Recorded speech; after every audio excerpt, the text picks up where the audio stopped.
Good evening, everyone, and welcome to the Sim Shed broadcasting platform once again for your Saturday night viewing of stock car racing here for round number 8, the next round of the Custom Paint and Diecast Australian Stock Car Championship. What's bound to be a special night up in the booth tonight. A new voice here on the Sim Shed broadcasting network, one that you've heard before, but we're back again here. And joining me in the booth tonight, as my name is Adrian, I forgot to mention that, is none other than Mark Johansen. Mark, unfortunately, you're not going to be able to run tonight, but you are up here joining me in the booth, but you're going to play a part in the post-race or pre-race festivities that we got coming up very shortly. Yeah, definitely, mate. I'm not going to miss that. Unfortunately, we've had one of our other broadcasters fall in sick, so I will fill in for him tonight. But nevertheless, it's still going to be a very special night for a lot of these guys. Some fantastic paints out there, and we will get the festivities underway shortly with the paying respect to our ANZACs and current serving members of the ADF and New Zealand Defence Force.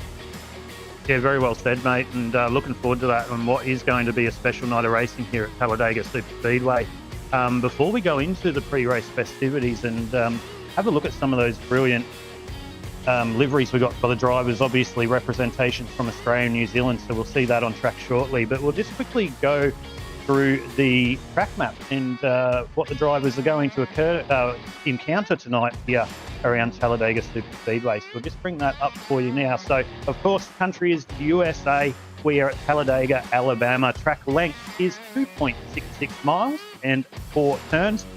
Speed limit tonight will be 55 miles per hour. Race date in the sim world is 23rd of April 2022. 151 grueling laps side-by-side Talladega Superspeedway action. Faces the drivers here tonight for the ANZAC round. It is 401 miles in distance. There is no fuel restriction.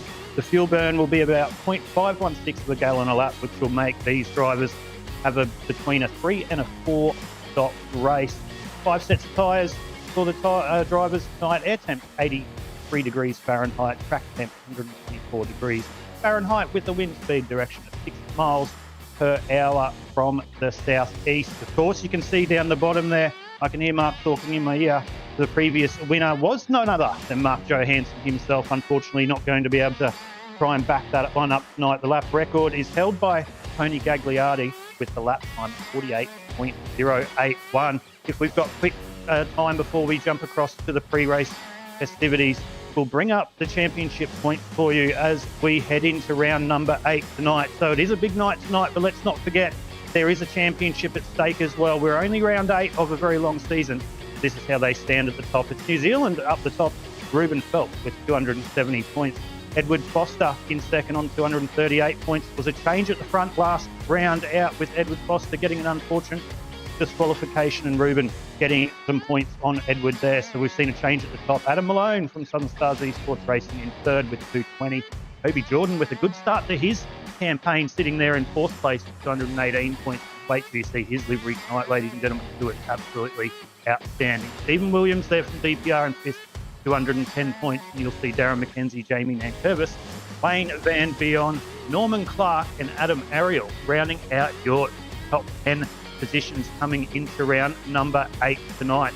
Of course, we've only got about a minute to go until we bring you all the pre-race festivities here on Sim Shed Broadcasting. But a big shout out, of course, Sim Shed Broadcasting making it available across your platforms of Facebook and YouTube. If you don't have them already, check it out. I'm sure someone will put the link in the streams and send it across so you can find all the action, share it to your friends and get them across to support what is going to be a sensational night of racing. Of course, not forget Track Racer, Goodyear Auto Care, Warana, Track Camp Storm, and SBK Gaming as we roll through the championship standings up to 30th position. So we can hear in the background now that some of the parade cars are getting asked to move into position. So there you see, ladies and gentlemen, they've moved into position. They're going to have they're slowly getting into position now. We see a couple moving. So what we'll see, they're lining up in their formation. They'll turn their engines off. And when I get the green light, we will start the pre-race festivities here for round number 8 of the Custom Paint and Diecast Australian Stock Car.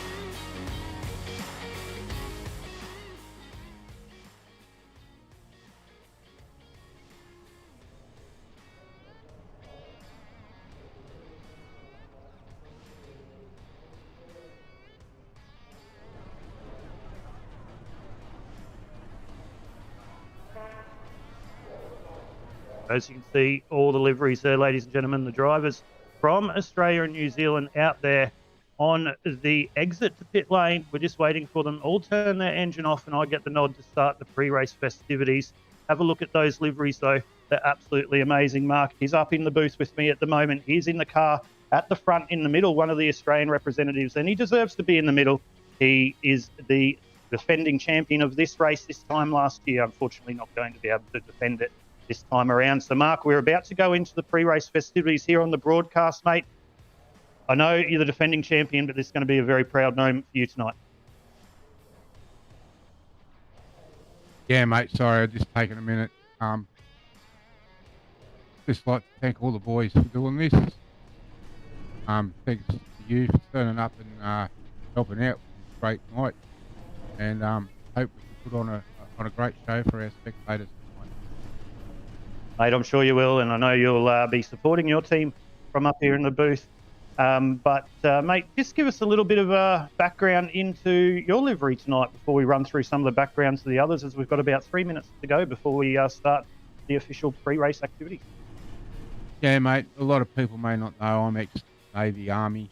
I did 12 years Navy, 10 years Army. So my liveries are dedicated to the Army tonight. And on the front bumper of my car, I'm actually running my last core badge, the Special Air Service. Mate, it's an absolutely stunning looking car, and what a great event it is. And it's an absolute pleasure. I know I'd like to be racing it, but I tell you what, it's an absolute pleasure to have the opportunity to be able to call it. So no need to say thank you at all, mate. But a couple of other liveries we might have a little bit of a look at is Scott Mcclintock, your teammate there, Mark, running in the number 16. He's just got his nice generic or general ANZAC paint on tonight, so keep an eye out for the number 16. That's a really nice looking paint. I did mention Kobe Jordan coming into the championship round 8 this round, sitting in 4th position in the championship of what's been a really, really good start to the season. And you can see his car there. So a little bit of a background on the 080 of Kobe Jordan's car. So the painting on it to his uncle, Jeff Allen Porter. He enlisted in the Army in 1964 and he served in 1RAR through until 1985, reaching the rank of Warrant Officer Class 2. So Kobe Jordan, there's a lot more that I can say, and we can do that during the broadcast about Kobe's paint, but that's the main reason behind it. How stunning does that look? A lot of the drivers going to a lot of effort here tonight, Mark, to put in the effort rather to bring all these stunning liveries. I know you did say you're proud of all the drivers, and you got a bit emotional there before you started, but there's some Southern Stars Esports Racing entries there as well. So, mate, the amount of effort people put into these liveries, you've got to be proud of that. Oh, definitely, mate. Look, there's a lot of hard work goes into these. Some of these guys have been working on these paints for a couple of weeks now. So it's just an honour to have these boys out here and racing with us. So thank you to all them. And I just do a very quick shout out to one of our guys that normally races with us, and unfortunately has been on deployment all so far this year. So Jason Nicholas, thanks for your service, mate. Stay safe. Yeah, well said, mate. And there's a bit of an insight to people behind the sim. A lot of people had access to real life Defence Force. So, so many people from so many different walks of life and people currently serving part of this as well, and ex-servicemen. So it's hit time, ladies and gentlemen. We're going to go into the pre-race festivities, and we'll start it off by the reading of the ode by Jack Thompson. They shall grow not old as we that are left grow old. Age shall not weary them, nor the years condemn. At the going down of the sun and in the morning, we will remember them.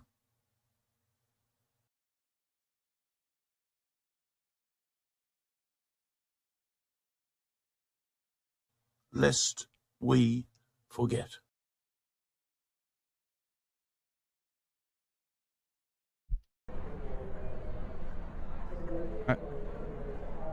Okay, ladies and gentlemen, that was the ode. Now we have a very proud moment for a local girl from my area here in Shepparton, Chloe Harmer, to play the last post.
And now could we please ask everyone to observe a minute silence?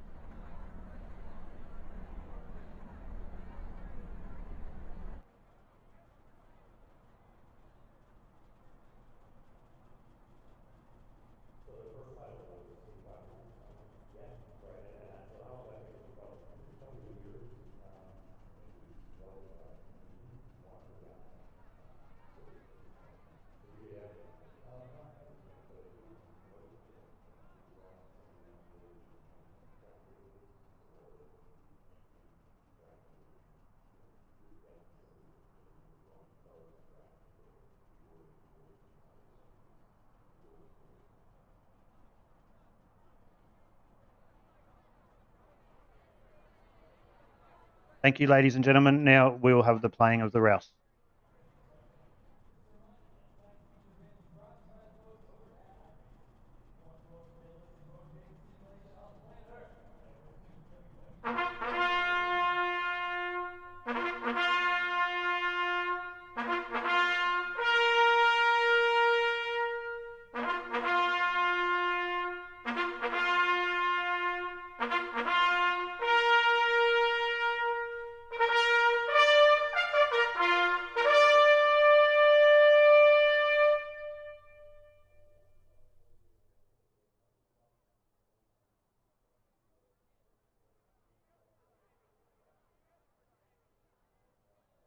There we go, ladies and gentlemen. What an amazing start to what is going to be an amazing night of racing here for the ANZAC Cup for round number 8 of the Custom Paints and Diecast Australian Stock Car Championship. We're going to have the drivers. You'll hear them now. They're starting their engines. They're getting it through my ear at the moment that they're being told to start their engines. So we've got a couple more special things to go through at the moment. We're going to see the drivers head off on a little bit of a parade lap. They'll go 3 wide. There's representatives from Australia and New Zealand. We'll go through who they are very quickly. Mark Johansen, Jamie Nankervis, and Brad Allison will be on that front row with Kobe Jordan, Scott McClintock, and Dave Douglas, and other Australian representatives in behind them. Brett Campbell, Tristan Koch, and Mark Smith. Then it'll be Adam Malone, Brian Barber, and Darren McKenzie and Tom Pritchard, Brenton Henderson and Josh Schultz. And we'll have 3 drivers representing New Zealand on the parade lap tonight. It'll be none other than your championship leader, Ruben Phelps, right at the back and the inside and the middle there. The great livery there by Ruben Phelps tonight. Have a look at that one, Norman Clark and Wayne Van Beon at the back of the field there. So we've clicked over 7:20 p.m. Australian Eastern Standard Time here, ladies and gentlemen, and we're about to go out on the parade laps. You can see Mark Johansen, your reigning champion, sitting there leading the field around here for what is a very proud moment for Mark, as we heard earlier in the 14. So we'll just wait for the drivers to get into their 3 wide formation. They're coming up very shortly, and what we'll do now as they come into formation is we'll play both the Australian and New Zealand.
Now we're on board with your your current series leader, and none other New Zealand driver than Ruben Phelps. And what a fitting time! We'll go straight across to the New Zealand national anthem.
Thank you, ladies and gentlemen. What wonderful renditions there of both the Australian and New Zealand national anthem.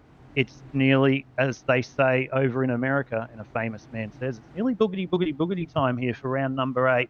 But we'll keep watching these drivers go around on the parade lap. We'll focus on some of the drivers I mentioned earlier in the broadcast that did some special liveries, and there is a little bit behind those liveries. We did speak to Mark Johansen earlier, who's leading the parade lap now, the reigning and defending champion of this exact race in the number 14 there.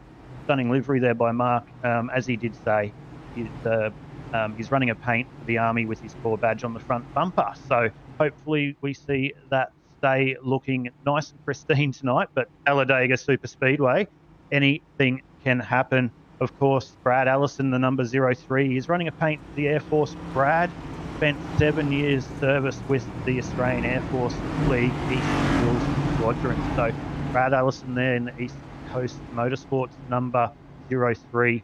Nice special livery from Brad tonight. That's looking $1 million as well. So a lot of people putting a lot of effort in, as I did mention. And this one's going to mean a lot to Brad if he can get that number 03 into victory lane tonight. But Scotty Mcclintock, we mentioned him earlier in the broadcast as well. He's coming off a solid couple of weeks, Scott, so he'll be looking on the biggest stage tonight here for the ANZAC Cup to drag that number 16 into victory lane, hopefully.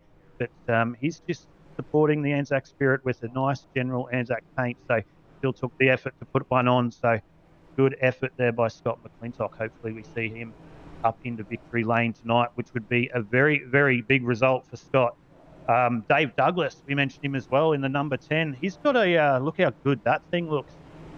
He's running as a privateer tonight. He's been going well in the championship so far. He's missed a round or two. He'll be looking to bounce back at, he'd like to say, a self-confessed super speedway master. He wouldn't like me saying that, but he loves driving around a super speedway. But the number 10 of Dave Douglas running a paint dedicated to Private Henry Dalziel, I believe. Sorry if I pronounced that incorrectly, Dave. But Two Gun Harry was called. So Harry was the recipient of the Victory Cross for his deeds done in the Battle of Hamilwood. So that was on July 4, 1918. So that's where that paint was inspired from. So a lovely paint there by Dave Douglas. No doubt it won't be the last time we see the number 10 up there on the inside line here in the high banks of Talladega. But it's looking pristine at the moment as the drivers continue to make their way around on this formation lap here on the platforms of Pritchard Broadcasting against across Facebook and YouTube. We mentioned Kobe Jordan. We'll go back to Kobe again. We can go through a little bit of more information about where his livery was inspired from, the 080 there on the outside line. I know Kobe personally, and he spent a lot of time working on this one himself. So he's very proud of this paint tonight. I know he's a little bit nervous coming in tonight as well. I saw him put a post on across the social earlier and said, tad nervous, Talladega, God help me. So hopefully he's switched that mindset into a I'm going to win mindset and bring that 080 up into victory lane tonight. Time will tell. Big field of cars here tonight, which is good. So we do currently see, I think that's around about 14 cars, if my maths is correctly, and that's the quickest maths I'll ever do in your life, ladies and gentlemen, but around 14 cars. So we do have an entry list of about 32 cars we'll take to the track here tonight for round number 8 of the Custom Paints and Diecast Australian Stock Car Championship. Try get that out 3 times really quickly. But Mark, mate, you're still doing the parade laps now. We've only got a minute or so to go, and we'll go across into the qualifying session, mate. It's all coming down. All the pre-race festivities are done. All the guys' nerves are getting nice and heightened now. They're ready to go.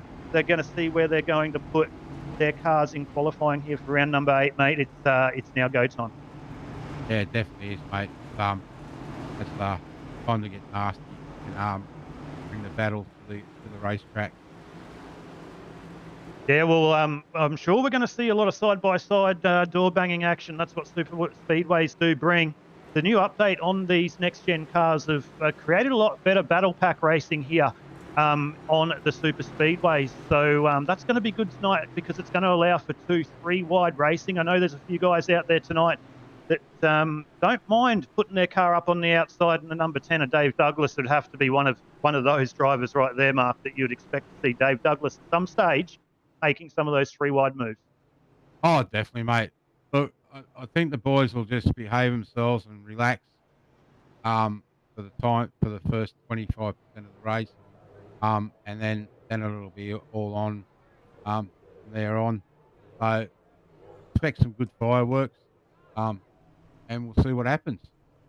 Exactly, but as we say, in the world of super speedway racing, and especially the Stockcar Australian Stock Car Championship, it's all about getting there on your final fuel stop and being in the window for that last little stint of the race. So no point racing too early, Mark, in this one. Super speedway racing, to finish first you must finish, is the best saying you could adapt to. Most definitely, mate. It's the way to do it. Stay clean for the first half of the race and get the ticket to that last big stint at the end. 100%. You can see in front of us, ladies and gentlemen, once again, my name is Aidan Schultz. I'm bringing you all the action here for the next 4 weeks on SimShed Broadcasting, as I've been a naughty boy, and my pleasure to be in the booth for being a naughty boy. So that's my punishment. I'm not sure whether it's punishment because I get a lot of enjoyment out of it, Mark. So anyway, win-win for all involved. But anyway, back to the point at hand at the moment. Round 8 of the Custom Paints and Diecast Australian Stock Car Championship here from Talladega Superspeedway. We're here for 151 laps. To settle in, ladies and gentlemen, go get your favourite beverage, cup of tea, cup of coffee, a biscuit, settle in on your couch, turn up the volume because you're going to see 34 NASCAR next-gen stock cars absolutely roar at over 300 kilometres an hour at a super speedway, 3 wide and 10 deep, in about 10 to 15 minutes time, as we're just about to go across into the qualifying session, which won't be very far away at all. Qualifying here in the NASCAR's, the Australian Stock Car Championship. If you haven't watched the stream before, or if you're unaware, it's a 5-minute standalone qualifying session. So each driver will go out on the track simultaneously, as it looks like we're into qualifying at the moment. So you can see that that is Edward Foster making his way out on track at the moment to set his qualifying lap. So 5 minutes, they get 2 laps. They're on track all at the same time, but they can't see each other. They're not actually on the track. So no drafting, no anything. Who can go the smoothest and wind out their NASCAR Next Gens? We're about to find out in the next 5 minutes, as your current second place in the championship, Edward Foster there in the Natari Autosports, number 53, on his warm-up lap at the moment, just roll-up speed. You can see a lot of these drivers will favour on that first lap to possibly run that high line to just try and get their momentum, as Ed Foster will take the green flag this time around. We'll see whether he drops low for the first run or whether he's going to keep that number 53 high, and it looks like he's going to keep it high as he makes his way through the tri-oval to take green for the first time. So Edward Foster now just about to start his first of his time laps. You're going to see the second lap be the quickest though. He's still winding up that Natari Autosports 53, trying to get all the legs he can out of it down this back straight as he comes off turn number 2 here. And then you'll see when he comes out of turn number 4 next lap around, he'll drop straight to the yellow line and he'll try to keep that number 53 as close to that bottom yellow line as he can for his fast flyer next time around. So it's going to happen really thick and fast here qualifying. It's quite long lap here at Talladega. It's around about that 51 second mark without a draft, I'd suggest. So very long lap as we go back on board with, not quite sure who that is at the moment, Nathan Button there on board. My apologies, ladies and gentlemen. And we've got Matt Patton up in the booth with us as well. Good evening to you, Matt. He's dropped in to say hello, but doesn't want to say hello. He's just gone. I've seen people put people under the bus, and Aiden's up here. He's just going to throw me under the bus. That's what he's done, Mark. But on board with Nathan Button at the moment, and we're starting to see the times drop. So Joshua Carroll-Walden has just jumped up to the top here. Dave Douglas then pipped him in the number 10. So you're going to see these times absolutely drop and change before we know it. A lot of these guys are just on their first lap at the moment. So you're going to see their times improve. We'll see how that goes as we watch the driver go down the back straight at the moment. Just struggling to pick up what drivers we got at the moment, but because I'm getting used to all their liveries, it's all different to what I usually see. So we're on board. I'm just trying to see, because my live timing's now decided to stop. My apologies. Brenton Henderson we're on board with. My apologies, ladies and gentlemen. My live timing decided to stop, so I'll just have to quickly fix that as we remain on board with him.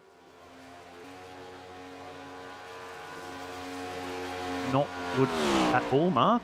First night out and in qualifying, and my live timing stops. That's all right, mate. We all have technical issues. I've just decided to come out and do a qualifying lap just to see where I am. I might stay, try and race some of this race and see where I go, and maybe come back up into the booth later. Yeah, most definitely, mate. Start the race, see how you go, and yeah, you're a defending champion, so put the car up there, mate. If you can get in the booth later, you can. If not, we'll have a chat to you under caution, mate. So go out, have some fun, and try to defend it. We'll chat to you during the race. I'll stay in the booth, mate, and yeah, I can make some calls from in car.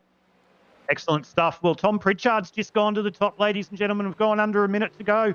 Southern Stars Esports Racing entry of Tom Pritchard, 54.72. Have a look at these times. Dave Douglas, I mentioned in the number 10. I knew he'd be there or thereabouts. It's only qualifying, but 54.73 to provisionally lock out that front row. Jamie Nankervis and Joshua Carroll-Walden, rather, third, fourth. Norman Clark, Matty Raymond. Darren McKenzie, your current series defending champion. Jai Schultz, Brad Fenley, and Brenton Henderson rounds out your 10 with 28 seconds to go. Raymond Yeager, you can see he's joined late, so he wasn't here in practice. I could see him come across the bottom of my screens there there. So we're just seeing on board now with let's see the car number, Raymond Yeager now that I was talking about. So Raymond Yeager, he's not going to have time to get his lap in this time around, so he's going to fall just short. It looks like it's going to be Tom Pritchard taking the pole position here tonight, round number 8 of the Custom Paints and Diecast Australian Stock Car Championship, the ANZAC Cup. So that is the end of qualifying, ladies and gentlemen, here for round number 8 of the Australian Stock Car Championship. The nerves are going to rise now. It's one of the biggest races on the calendar here for the Australian Stock Car Championship, the ANZAC Cup. We've been through all the pre-race festivities. We've done all the hype. The drivers have got all the excitement out. They're now strapped in virtually and ready to go for what's going to be an amazing 151 laps of super speedway racing here around Talladega Superspeedway. With the time of day, I'm not sure if we'll go in tonight, but we'll just go across to your starting grid here for round number 8, the ANZAC Cup, the Custom Paints and Diecast Australian Supercar E-Series. It is Tom Pritchard from Southern Stars on the pole, with Dave Douglas outside of him. On the inside of row number 2 will be Jamie Nankervis from East Coast Motorsport, with Joshua Carl-Walden, Atari Autosport, out of 4. Out of 5th position will be an Atari Autosports of Norman Clark, with Matthew Raymond out of P number 6. P number 7, your reigning series champion Darren McKenzie from Southern Stars will start 7. Out of 8 will be Jai Schultz. Out of 9, Brad Fenley. Out of 10, Brenton Henderson. Kobe Jordan out of 11. Keep an eye on him tonight in the 0860, with Paul Drady out of 12 as we go across the page. Starting in your 13th position tonight will be Wayne Van Buren. We'll have Raymond Yeager out of 14th. 15th and 16th starting position tonight will be Reese May. And Andrew Dyson out of 17th will be Edward Foster, with Stephen Williams out of 18th. Nathan Button, Iridium Sim Sports, out of 19th. Justin Witcher, Pinnacle Esports Racing, out of 20th. Brian Barber from Southern Stars Esports Racing, out of 21st. With Ruben Phelps, your current series leader, heading into ANZAC round tonight. Goodyear Auto Care runner Sim Sports back 06, starting out of 22nd. 23rd will be Mark Smith in the Goodyear Auto Care runner Sim Sports entry, right behind his teammate on the outside of that row in 23rd, with Brad Allison, East Coast Motorsports, starting out of 4. As we go across the page, there's more to come. 25th is Southern Stars Esports Racing of Adam Malone. Brett Campbell in the Goodyear Auto Care Rarana Sim Sports 015 in 26 as the pace car moves away. Billy Hickey, Iridium Sim Sports, will start out at 27th. Another New Zealand entry, Mark Johansen, the defending champion of this race last year, in 28th. In 29th is Noddy Tompkins, with Tristan Koch out of 30th. Justin Allen 31st. Scotty Mcclintock out of 32nd. And rounding out your 33 starters here tonight for round number 8, the ANZAC Cup. Yeah, the Custom Paints and Diecast Australian Stockcar Championship is none other than Gary Wellman. So there you go, ladies and gentlemen. We're through. The drivers are lined up. They're behind the pace car, and we're ready to go green here for round number 8 of the Australian Stock Car Championship. Not sure if Matt Patton's got a copy on me at the moment. So if, Matt, you're doing the broadcast at the moment, you can jump in any time you want, mate, if you can hear me. But it will be Tom Pritchard from Southern Stars Esports Racing. He'll take us to the green flag here, the first of the 151 laps. Dave Douglas on the outside of that second row. Have a look for teammates here too, ladies and gentlemen. I'll try and keep up with it. There's different liveries, but they'll want to work together and keep in that draft. So as you see them starting here, I'd strongly suggest they'll play it easy for probably the first 30 or 40 laps. But then once we start hitting green flag pit stops, you watch the team works play out in front of you. No one's going to want to get left behind their mate. So Tom Pritchard, Dave Douglas, Jamie Nankervis, Joshua Carl-Walden, Norman Clark, Matthew Raymond, Darren McKenzie, Jai Schultz, Brad Fenley, and Brenton Henderson will be your 10 as we head around the 3 and 4 turn. Get ready for this very, very long run down to the green flag here at Talladega Superspeedway. Will all the drivers behave themselves? Have a look at those shots as they make their way out of turn number 4 here, ready to take the green flag. Tom Pritchard, as I said, off that front row. The pace cars now coming into pit lane, and we're about to drop the hammer here for 151 laps. The ANZAC Cup, round number 8 of the Custom Paint and Diecast Australian Stock Car Championship. And at Super Speedway Racing, need I remind you, it's Talladega, and we're about to drop the hammer at Talladega. Tom Pritchard brings us to the green flag. He's got to wait for the green to go, so no jumping early. Dave Douglas is going to want to make that high line work with Joshua Carl-Walden. So how much do they want to fight early? And we're about to find out, because we're green flag here at Talladega for round number 8 of the Australian Stock Car Championship for the ANZAC Cup. And it's Dave Douglas and Tom Pritchard, 2 wide through turn number 1 and 2. I'll be quiet for a minute and listen to these cars roar off turn number 2 first time around.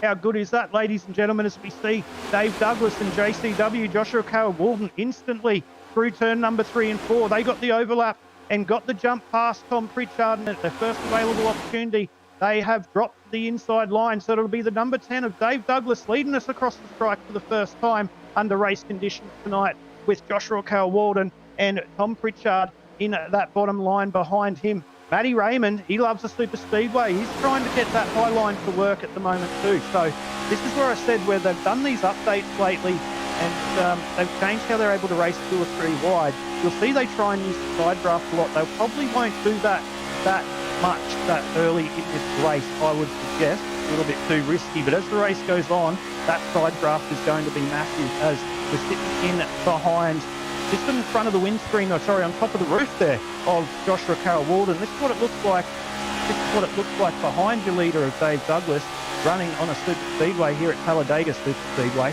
It's a lot harder than what you think. You're going to see these drivers, you think they're just flat out going around the track. It's not.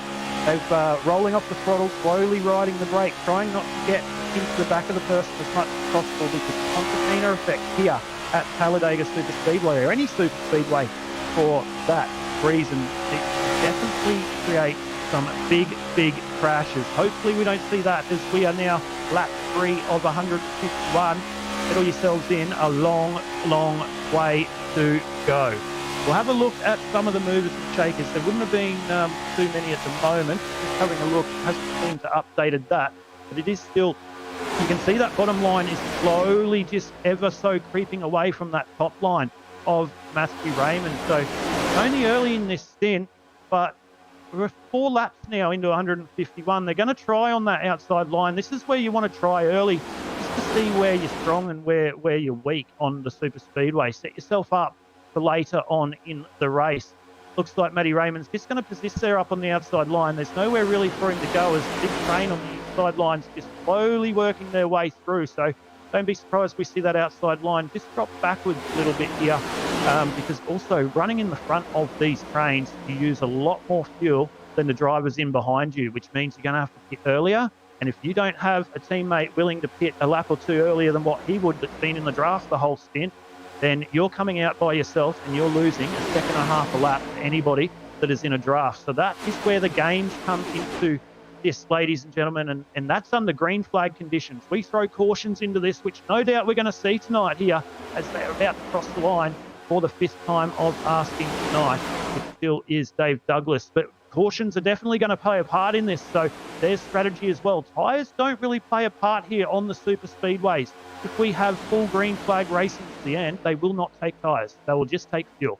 There's no need for tyres here on the super speedway. They'll just lose too much in the pits. Don't be surprised, though, if a couple of drivers mid-race, there is a caution, to decide to take that option and put the tyres on. That will most definitely help you on the restarts and try and stop that wheel spin, but we'll see. Long race, lots of different strategies to play out at the moment. But Dave Douglas in the number 10, in the box seat, not usually where I'm used to seeing him on a super speedway. He likes to bide his time, but obviously he's feeling very comfortable in the number 10 tonight, leading out the 35 of Joshua Carroll-Walden, both up a couple of places off the start, and they're just holding that inside line ever so smoothly there, with Tom Pritchard following suit there as well. Matthew Raymond still leading that top line, still trying. They've trained back a couple of cars in the last couple of laps in comparison to that inside line. So they might have worked out what's going to try and make that outside line move forward. So we'll just keep one eye over the next couple of laps on Matthew Raymond. He's in that red and yellow car on the outside line, getting heavily pushed by the drivers behind him, and they're slowly making that work now, and they're dragging up onto the outside of the front 3 drivers. So that outside line, they've got that to work. They've figured out how I'm going to get that run. They're sort of keeping it the same through the turns, but you can see coming off the turns midway down, they'll drag right up, and that's the side draft. The more cars that are below you, they're not really as close as they'd usually be, but you'll see here that he'll drag up on Norman Clark. You can see there just inside him, and he'll almost get equal with him going into turns number 1 and 2. And didn't quite get the run down the straight, but they get a really big run off turn number 2 here. But there's a lap car there. Now, don't tell me that's Toby Jordan. No, it's not. But there's a lap car there. So unlucky for whoever that is. I'll have a look at my live timing. They're getting out of the way really nicely there up on the high line. So that looks like that could be Ruben Phelps, your current championship leader, ladies and gentlemen. That could be our first talking point of the night. I think Ruben had a packet loss, mate, and he didn't get back into the race until after it started. So that's the problem there. That's absolutely devastating for the 06, the current championship leader, a New Zealander. he obviously had some internet issues and he's back in the race. He's currently a lap down, so that's who you saw just getting lapped on the outside there. So your championship leader, not an ideal start to here, but I've seen Ruben Phelps in the 06 come from several laps down to come back and winning a super speedway race. So it's not all over yet for the 06 of Ruben Phelps, but it's going to be a lonely old first stint here if there is no caution to be able to get that wave around. It looks like he's got someone helping him in the background there, but we've still got Dave Douglas here in this front pack. So we've got a breakaway of about 20, it's actually 21 drivers with Ryan Barber being at the back of this pack. So a little breakaway here of 21 drivers. And then there's a group behind them. It's still being led, though, here at the front by Dave Douglas with Joshua Carroll-Walden and Tom Pritchard still in it behind him. Jamie Nankervis, I haven't spoken about him yet, sitting back there fourth on the inside in that blue and red special livery for the Air Force here tonight. I believe it was for the Air Force. I have to check that, but beautiful livery there by Jamie sitting in fourth position. The ever-consistent Norman Clark up there in the fifth position, Atari Autosports. He'll be looking to team up with his teammate of Joshua Carroll-Walden and also Edward Foster, who you can see just up on that high line, just in the background. We'll just keep with this battle at the moment, but as they go through the turn, just glance your eye at the back, just in front of the green car on the outside line. That's Edward Foster in the 53. So he'll be looking to team up with Norman Clark and Joshua Carroll-Walden at some stage in this race.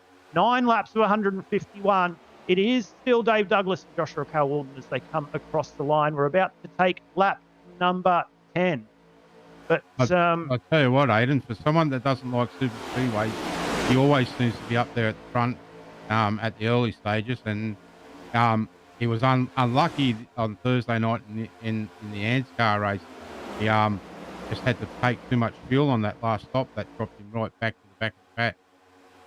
Yeah, 100%. And that's, super speedways with your strategy, as you would have heard me just saying on the call. I know you're in the car at the moment and talking, so you're better the man than me, mate. You can do two things at once in one of the biggest races of the year, so hats off to you. But, super speedways, it's not only hard to drive for 151 laps side by side, front to tail, or nose to tail, sorry, with the drivers at over 300 kilometres an hour, but doing it 151 laps. And then strategy as well. With fuel strategy, you can also get left out on your own. No, you've got to have a teammate around you when you come into that pit lane. If you get left out alone, as you know, Mark, it can be a very solo run, and we're going to see that through the first stint here by Ruben Phelps.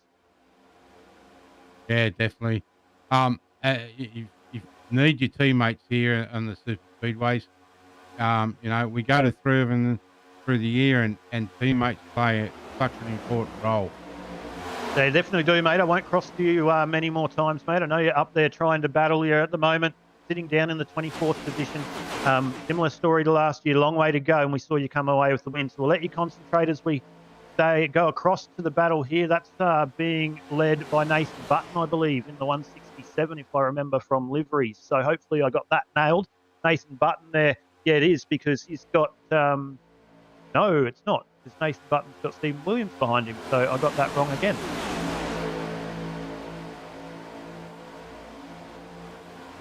Noddy Tompkins. Okay. So we got we're on board there with Noddy Tompkins. So he's got number 3 in behind him, which is Brad Allison, I believe. 03. Yeah, Brad. Yeah, my live timing is having an absolute heart attack at the moment, so I do apologise. I'm trying to go off memory. But these drivers just a little bit off the pack at the moment. That's number 3, Adam Malone, Southern Stars. So they're off the back at the moment. They're 6 seconds off the back of this lead battle that you see on the main straight at the moment as they come across to take the 13th time of asking by led again. Another lap in the books. He's led all 13, Dave Douglas, apart from the green flag lap.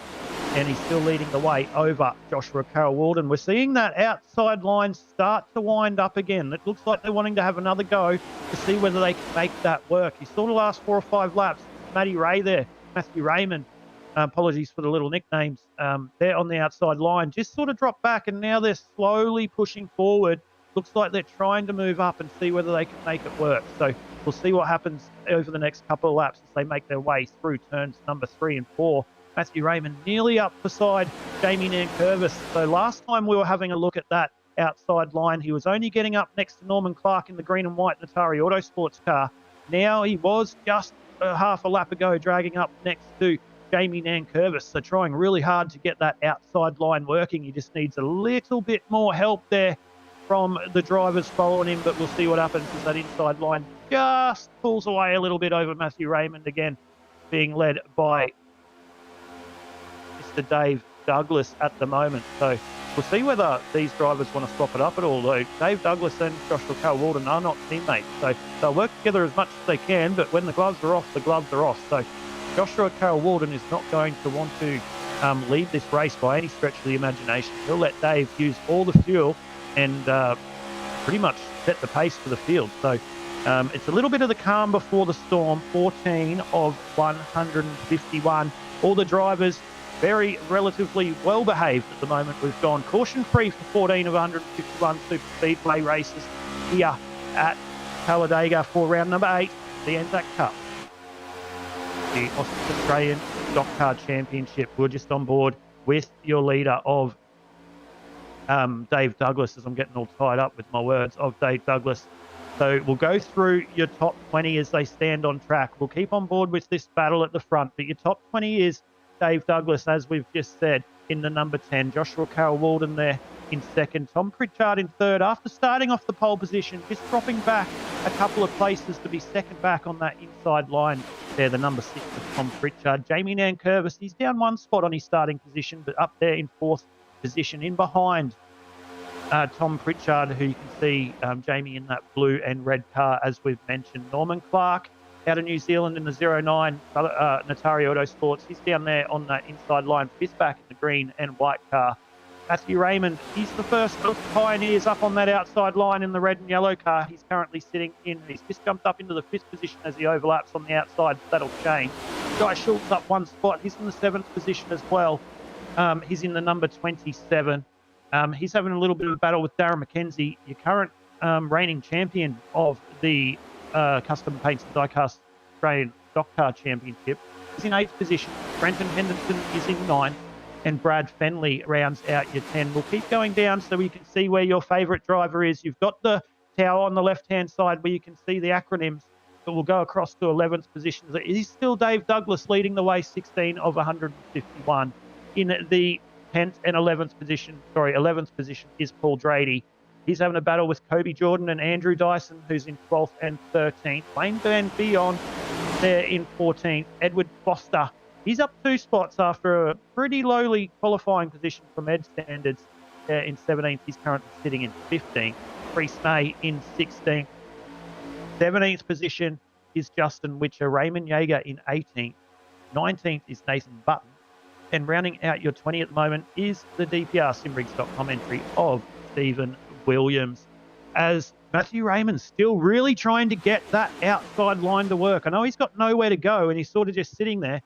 If they drop back, they got nothing else to do. So, but I know Matty Ray, he'll be sitting there trying to lead a race of this motor race. It is some extra bonus points. So no doubt he's got nothing else to do now. He can't drop down outside of that outside line unless somebody wants to be a gentleman and let him in, but I'll guarantee you, if they're not teammates, that's not going to happen. You see exactly that as Tom Pritchard give him no room there on the inside going into turn number 1 and 2, but that's allowed the side draft. This is what I was talking about, the side draft. You saw the closer that those two cars were, as Dave Douglas is trying to cover off that outside line now. You can see he's going to move up and work with Matty Ray. So Matty Ray and Dave Douglas, they know each other a lot through the sim world, not teammates, but that's exactly what Dave Douglas has just done. He's gone, there's Matty Ray, I'm going up, and I'm going to work with him. So that's allowed Joshua Carl-Walden to just poke his nose in front and allowed Tom Pritchard to move up one to be second on that inside row. But now we'll see Dave Douglas and Matty Raymond really try and see if they can get that top line to work. That's exactly what they'd be doing right now and trying to prepare for what is inevitably going to happen in 132 laps time. 132 laps. Get that through your head, ladies and gentlemen. We're only 19 into 151. A long way to go. We're on board with the 35 of Joshua Carl-Walden, your leader. Let's go on board for a lap or two and crank up the volume here at Talladega Superspeedway, on board with number 35 Notari Autosports pilot of Joshua Carl-Walden.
There you go, ladies and gentlemen. How good is that? NASCAR racing at its finest. How good were those cameras here on SimShed Broadcasting? JP doing a sensational job.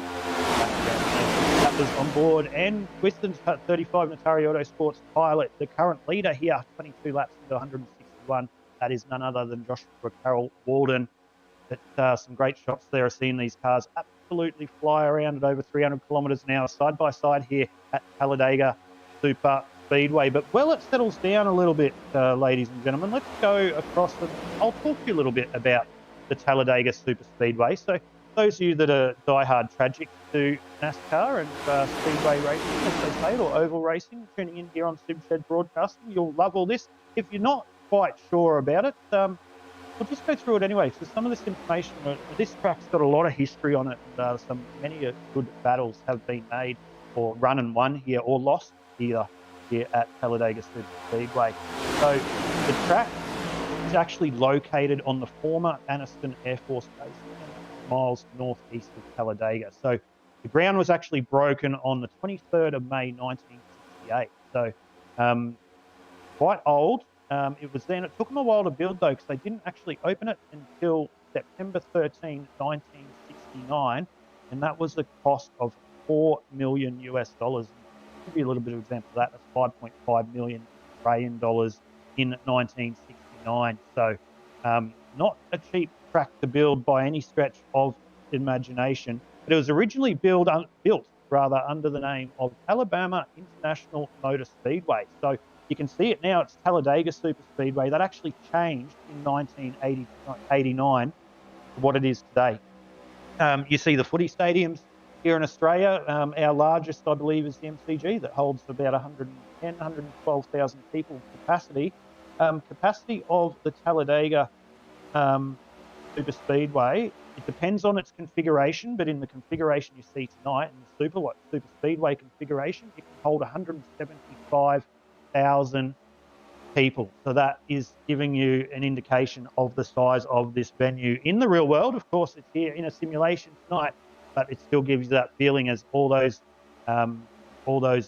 fans, they'll have their virtual fans up in the stadiums cheering for them. So 175,000. Let's go to the fan cam. There they all are waving for their drivers as they make their way down the main straight to go lap 26 of 151. I bet you these drivers are wishing 25 laps in, that it is 121, not 151. They'd already be sweating. They're waiting for the first mistake, and we haven't seen it so far as they roar out of turn number 2 down the back stretch. How good are those cameras? JP, I'll bring you up real quickly. Track cams to Gourmet. Everyone that helps you do these cameras, mate, how good are they? Yeah, evening Aidan and evening everybody watching. Yeah, look, without the help of all these people, we wouldn't be able to have the kind of broadcast that we do. So hats off and a big thank you to Istvan from Track Cams for Gourmets for these awesome camera angles that you're seeing tonight. Yeah, they're absolutely mind-blowing. I hope it's giving you the feeling as close as it can be to the real thing. I'll tell you what, it's giving me goosebumps watching this. It makes me want to jump behind the wheel and get out there. But I've got to wait another couple of weeks for that. So unfortunately, you're blessed with my presence for the next couple of weeks, ladies and gentlemen. You'll have to grin and bear it, but we're 26 into 151. We'll keep going on. I'll keep telling you a little bit more about Talladega Super Speedway as we're just watching the battle at the moment. Norman Clark's behind that. We're on board, I believe, with Jamie Nankervis following Tom Pritchard. This is third in line on the inside row. So they just went through turns number 3 and 4. We'll see them come down the front stretch at the moment, and they'll go into turns number 1 and 2. So that alludes me to the fact about the track. So track through, you'll see them come into turn number 1 and 2. Doesn't really do you justice here when they turn in, but that's actually 33 degrees of banking. So you all know what 45 degree is. Take 12 off that, and that's how much banking these cars have. So, or this track has. So very, very long, very, very wide open, and that bank allows those cars to rotate around the corner. So 33 degrees of banking. Through the tri-oval though, which you'll see as they make their way through 3 and 4 this time, when they come back out of 3 and 4, they'll go through the front stretch, which we call the tri-oval. That's actually got 16.5 degrees of bank through the tri-oval and only 3 degrees down the back stretch, but everything is banked. There is not a section on this track where the driver goes completely horizontal, as you could say, flat, looking at the racetrack. So can also, spatial awareness is a very big thing here at super speedways, and that can really hinder it, because when you're looking on a 30 odd 32 degree angle, it really makes a big difference. But still, it is Joshua Carl-Walden leading the way over Tom Pritchard. Jamie Nankervis, we've got Norman Clark there, and Darren McKenzie now just slowly making his way up into the top 5. Keep an eye out for your reigning and defending series champion, Darren McKenzie. He doesn't mind a super speedway, and no surprise to see Darren McKenzie make his way up in the standings. He's just sat back there in about the 7th and 8th position at the moment. He's 4 rows back. You can see him there, 4 rows back. And we'll expect to see them make a move. But that outside line slowly again for the 3rd time tonight. We're going to come into pit stop windows very shortly, ladies and gentlemen. 28 laps to 151. So in the next couple of laps, you're going to see some drivers jockey for position. It's not a requirement for these drivers to call out when they're coming into pit lane. So it is the fastest entry into pit lane here for the Australian Stock Car Championship. They come from well over 300 kilometres an hour down into just over 100 in a matter of a couple of seconds. But these cars, very, very skinny brakes, very, very small wheels, lots of horsepower. They're very hard to pull up. We'll see how it happens. But Dave Douglas and Matthew Raymond really getting that outside line to work now. And they're making their way around the outside of Joshua Carl-Walden. If they do get past, don't be surprised if we see a deja vu of what happened when Dave Douglas and Joshua Carl-Walden went to the front. If what Dave Douglas and Matt Raymond might do now, if they can push in front of that inside line, they'll drop low straight away, and that'll give them practice ready to go into these pit stops. But I could be forward thinking, and they could be thinking completely opposite. But we'll see if that eventuates. If that outside line can get going around, and it looks like they're going to, because Tom Pritchard's just got into the back of Joshua Carl-Walden just ever so slightly there, so that checked up the inside line down the back stretch, and you can see the outside line completely flying, and there we go. As soon as I mentioned it, ladies and gentlemen, bang, down to the inside line they go. So now it's Andrew Dyson leading that top line, in behind the second car back on that top line. So now they're going to want to get down. I can hear some radio chatter, so there's going to be some pit stops very, very shortly. How good is that? As soon as I called it, they got to that outside line, got past the leader of Joshua Carl-Walden, went, thank you very much. I'm going to the inside and I'm going to lead this motor race. 31 into 151. Dave Douglas and Matthew Raymond now leads the way. Keep an eye, though. We've seen that outside line work, and it's working now. We've got Andrew Dyson. He is giving... Who's he in behind at the moment? That looks like Brenton Henderson. He's giving Brenton Henderson a really big push, and Brenton nearly, and there's the first one. Dyson's tagged the end of Brenton. Oh, no, it looks like that Norman Clark's a part of that one as well. We've got a car on the inside, and that could have ended up way bigger than what it did as Brenton Henderson. That's the end of his night. As we go caution for the first time tonight, lap 31 into 151. We'll go back to the replay when we do get it for a second, and we'll go back and have a look at what caused this. We did see Brenton Henderson on the outside line there. He tried, as we go across to the replay now, you'll see him try and get the run. He's getting a big push by Andrew Dyson. That was the secondary part of the incident, because we did see that was a big lick there by Brenton Henderson. His head to be rattling after that one in the virtual world. But we did see him. He cleared the driver on the inside there, Dave Douglas. He tried to come down. It looks like he second-guessed because he wasn't quite clear. We saw Dave Douglas get out of his road, and then he's tried to come back up. Andrew Dyson was there, just touched him, and at over 300 kilometres an hour, absolutely nowhere to go. As Mark Johansen joins us back up in the booth. Mark, mate, 32 laps. No cautions. We're going to see cars pit now, but 32 laps, no cautions. You said the 25% mark. I reckon that's where the switch just got hit. No, I think it's around the start of lap 39 is 25%. Well, maths was never my strong point, mate, so thanks for helping me out there. But fuel-wise, mate, me and JP are having a bit of a chat off air, and I know they're going to come into pit lane this time around. No one will probably take tyres. I don't know. We'll see. as Andrew Dyson will be leading in the pit lane. But if we do a green flag run, what's the exact fuel number in the draft or without the draft, roughly, that these drivers get? I've just done 31 and I've got 9 left in the tank.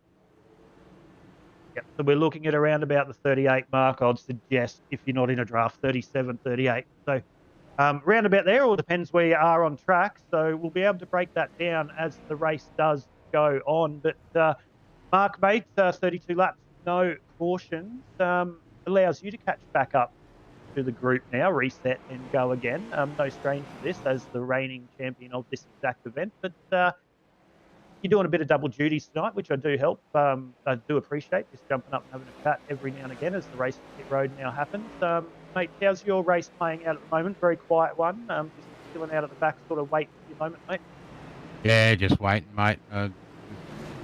Thankfully, we're under caution because I just overshot my pits.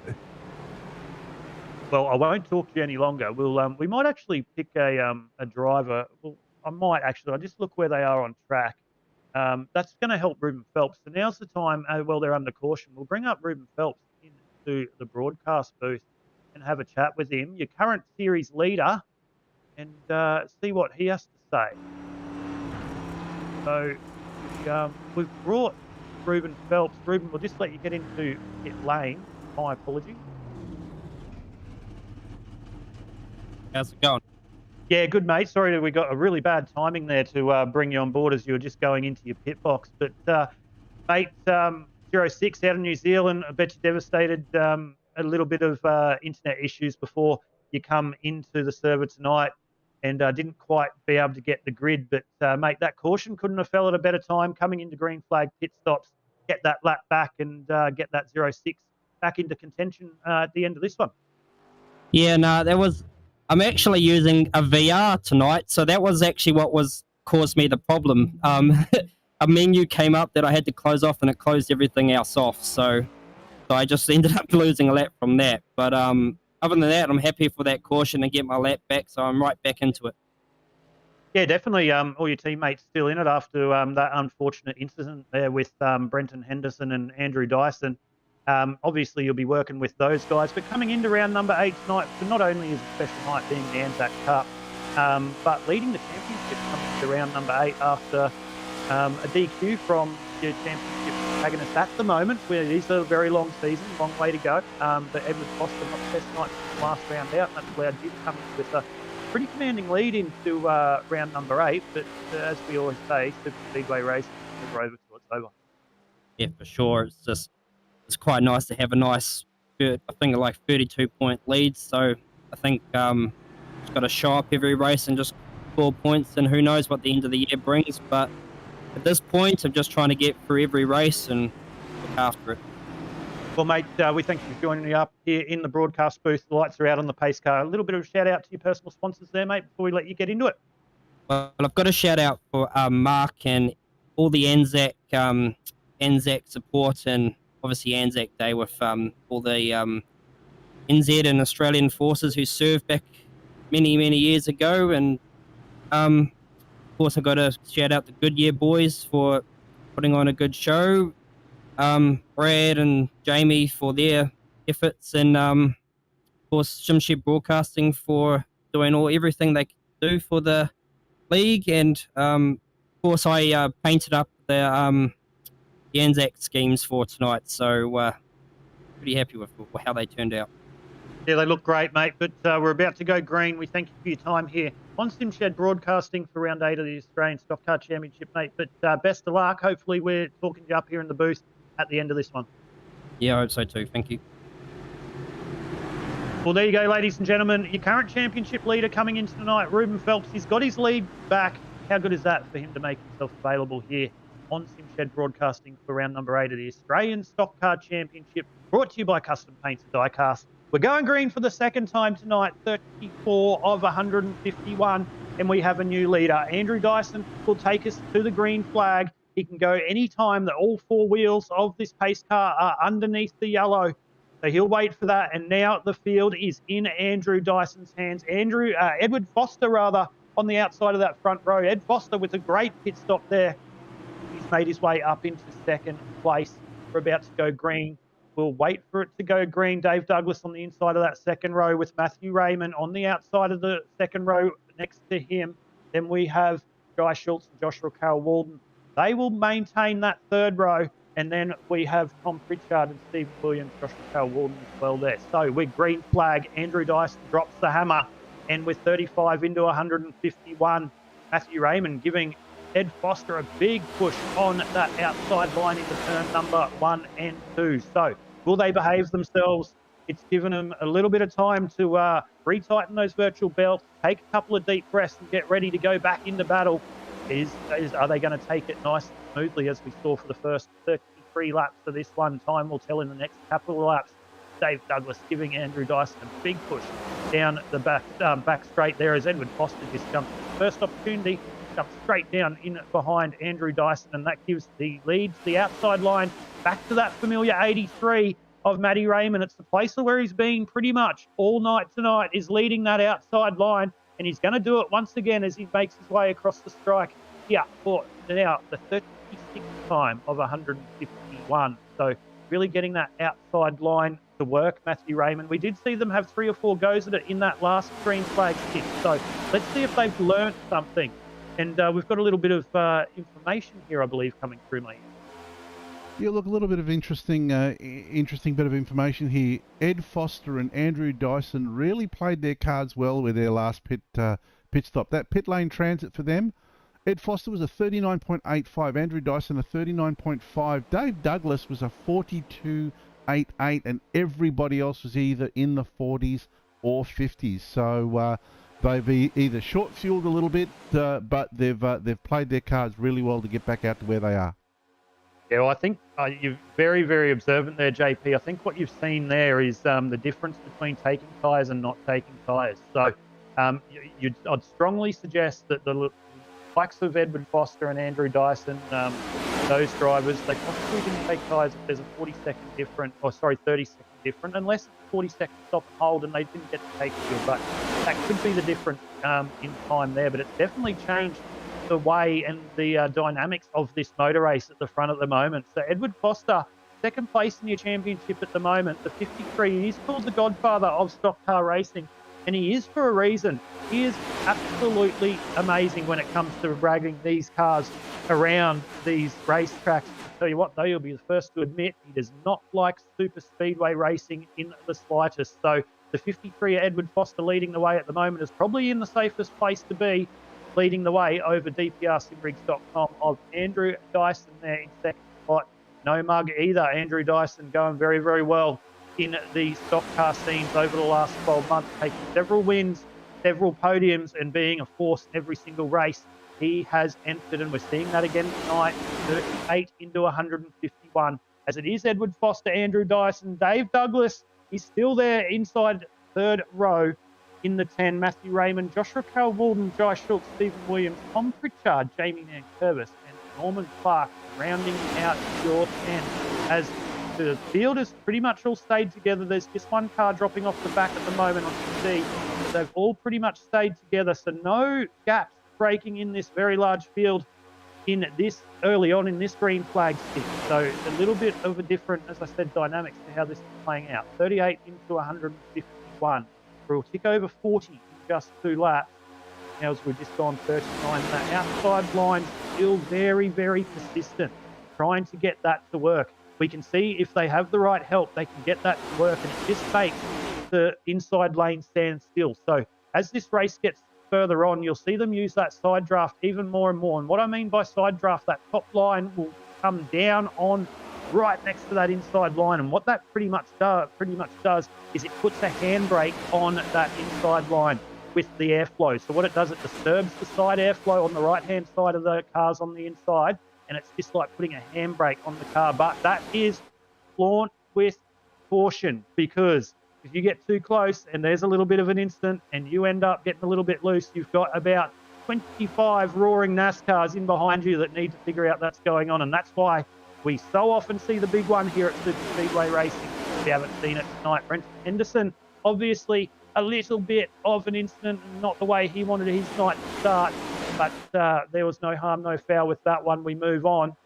Can we keep racing? The big one will happen, but at the moment we haven't seen it. 40 into 151, and it is Edward Foster making his way through turn number 3 and 4, leading the race. We've got Raymond Yeager, the 23 Pinnacle Esports pilot, up here in the Simshed Broadcasting broadcast booth. Good evening to you, Raymond, mate. Not the circumstances we wanted to be talking to you, but innocent bystander there in what was yet another typical super speedway incident. Yeah. I think Daiso just took the back of Henderson at there and got up in the wall, flipped and landed straight on top of the car, so I didn't have anywhere to go. And it's Talladega. Yeah, it looks like a couple other people got caught up in that as well, Razor. Obviously, Brent got caught up in it.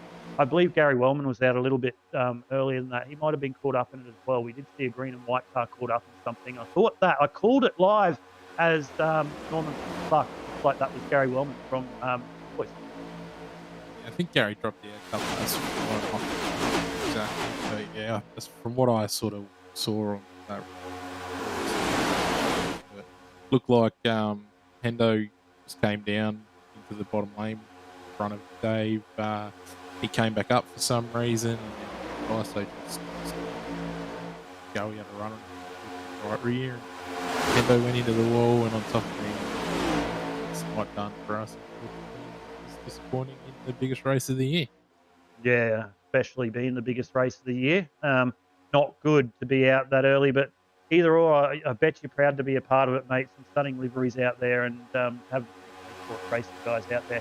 Stuart Justin Witcher in contention for this one. No doubt you'll be there helping him out, mate. You've got to be proud to be a part of what you're doing. Yeah, obviously it's the biggest race on the calendar for us. Australian and New Zealanders. Yeah, obviously, like I said, that's the bet for us. He's unfortunately got a little bit of front end damage. He didn't go when he ran into me, so I don't think he's really going to have a chance of winning either, unfortunately. But it's still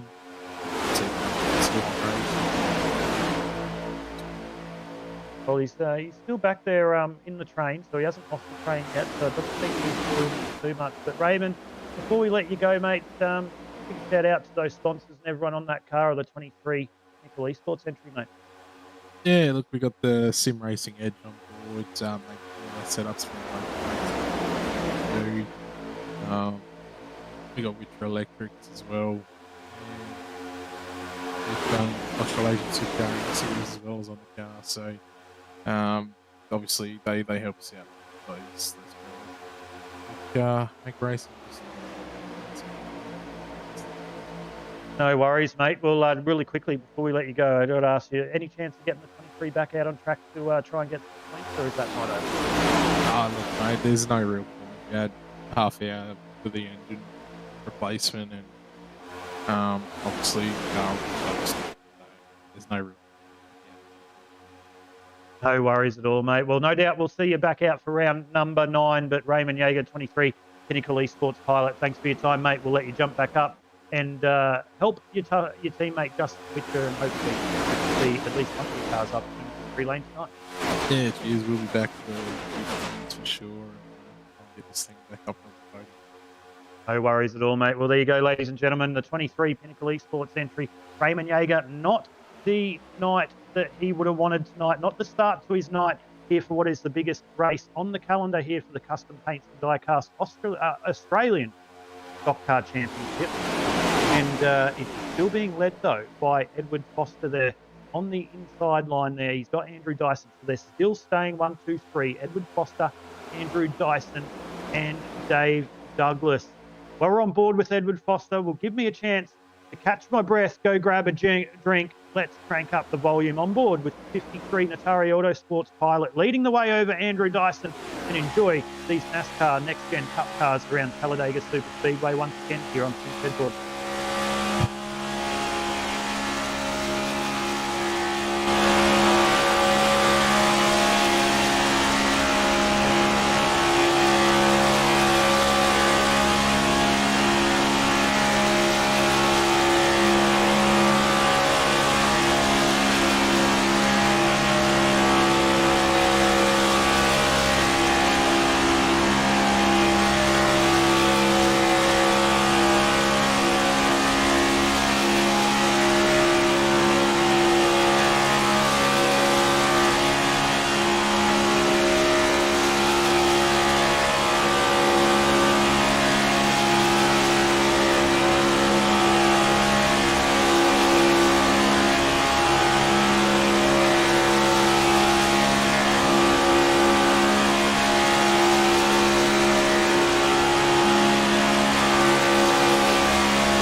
How good is that, ladies and gentlemen?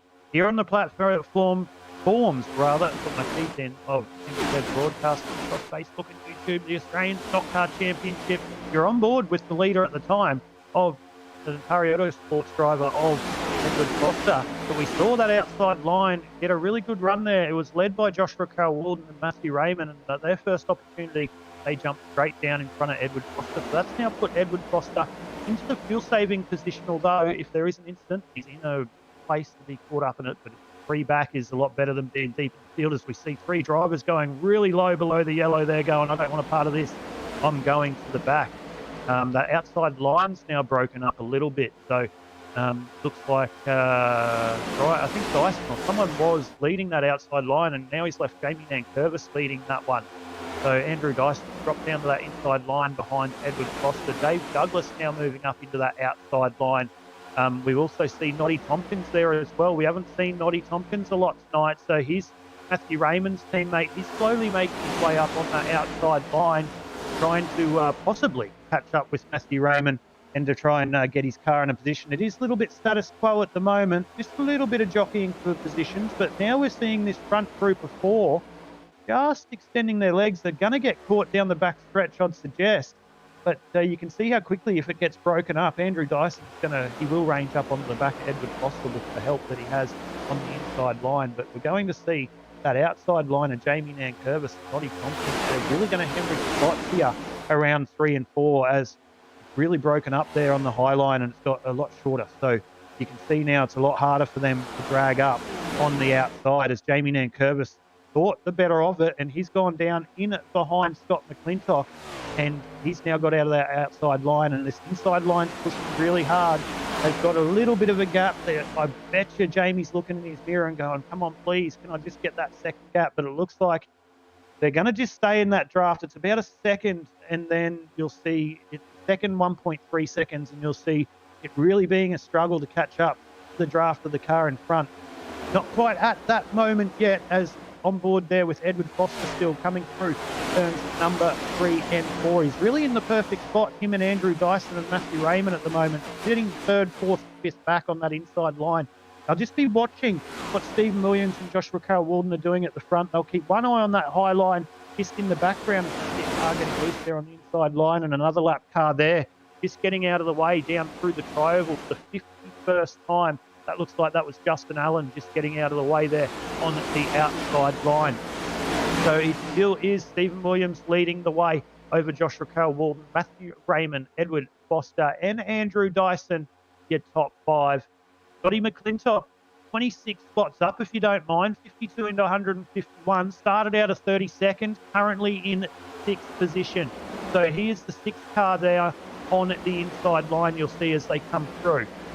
Then also Noddy Tompkins up 22 positions. I spoke about him just a lap or two ago, up on that outside line. He's the first car of that outside line in that SRM Australia outfit, Matty Raymond's teammate. So he's sitting up there in the 7th position on the outside line. You got Dave Douglas in behind him. Dave's really, really good at pushing here on the super speedways. You see that as they get a massive run into turns number 1 and 2. Noddy Tompkins doing a great job to hold on to that car at the moment. Dave Douglas is pushing him all the way through the corners. I know how hard that is from personal experience. He is all over the back of Noddy Tompkins, and they are getting a great run down the outside. And you see that there, and there was the checkup, and Dave Douglas has gone into the wall. So there it is. Dave Douglas pushing very hard to try and get Noddy Tompkins around that outside, and that's put Dave Douglas into the wall. And that is Dave Douglas's night. I would suggest, ladies and gentlemen, he is gone out of this one. So that's how quick it can happen here on super speedways. We won't get a caution for this. So Dave Douglas is going to go several laps down, and he was just fighting the battle on the outside of that second row, outside row, battling for the lead of this motor race. And in a split second, it is all over. So unfortunate there for the number 10 of Dave Douglas. We'll go back and see if we can find a replay of that to see exactly what happened between Noddy Tompkins and Dave Douglas. It was a little bit of a pushing down the back stretch. It looks like that Noddy Tompkins, from memory, gets a little bit loose there with the rear bumper being pushed so hard by Dave Douglas. and just got a little bit loose. So you see him come off turn number 1 and 2. Dave Douglas pushed Noddy all the way through the 1 and 2 turns. They'll come off 1 and 2 here, or turn 2, onto the back stretch. You'll see there is hardly any room between those two motor cars there on the back stretch. Dave Douglas's front wing will get right up underneath the back of Noddy Tompkins. You'll see, I suggest Noddy Tompkins just get a little, he's just hit him a little bit off centre there. You can see he's touched him a little bit off centre. He moves the car back across, and this is where it happens in the next 100 metres, I'd suggest. I'm not sure whether it got checked up at all either, so we'll just wait and see. Little bit of a move there. Okay, he's blew his engine. There's the answer. So too close up in behind Noddy Tompkins. No air, and he was pushing really hard to get to the front, and that has meant good night, Irene, to his motor. So Dave Douglas definitely will not be back a part of this one. So you can see him there in pit lane. He won't be going anywhere for a while. But back to the front, Stephen Williams leading the way over Joshua Carroll-Walden, Matthew Raymond, Edward Foster and Andrew Dyson, still the top 5 on that inside line, still followed also by Scott McClintock and Jamie Nankervis, your teammates there in the background as well. So they'll be sticking together. You actually keep an eye out. Scott McClintock, Jamie Nankervis, Mark Johansen, the gentleman who we hear up here in the broadcast booth on a weekly basis, or every now and again, the owner of the Australian Stockcar Championship, of course, brought to you by Custom Diecast, sitting back there in the 8th position, up 20 spots. So the reigning champion of this race, can he do it again? Long way to go, 55 into 151, but he's in a good position at the moment. The number 14 of Mark Johansen in 8th position, and he has 2 teammates just in front of him who's going to be willing to help him as this race does play out, but still a long way to go.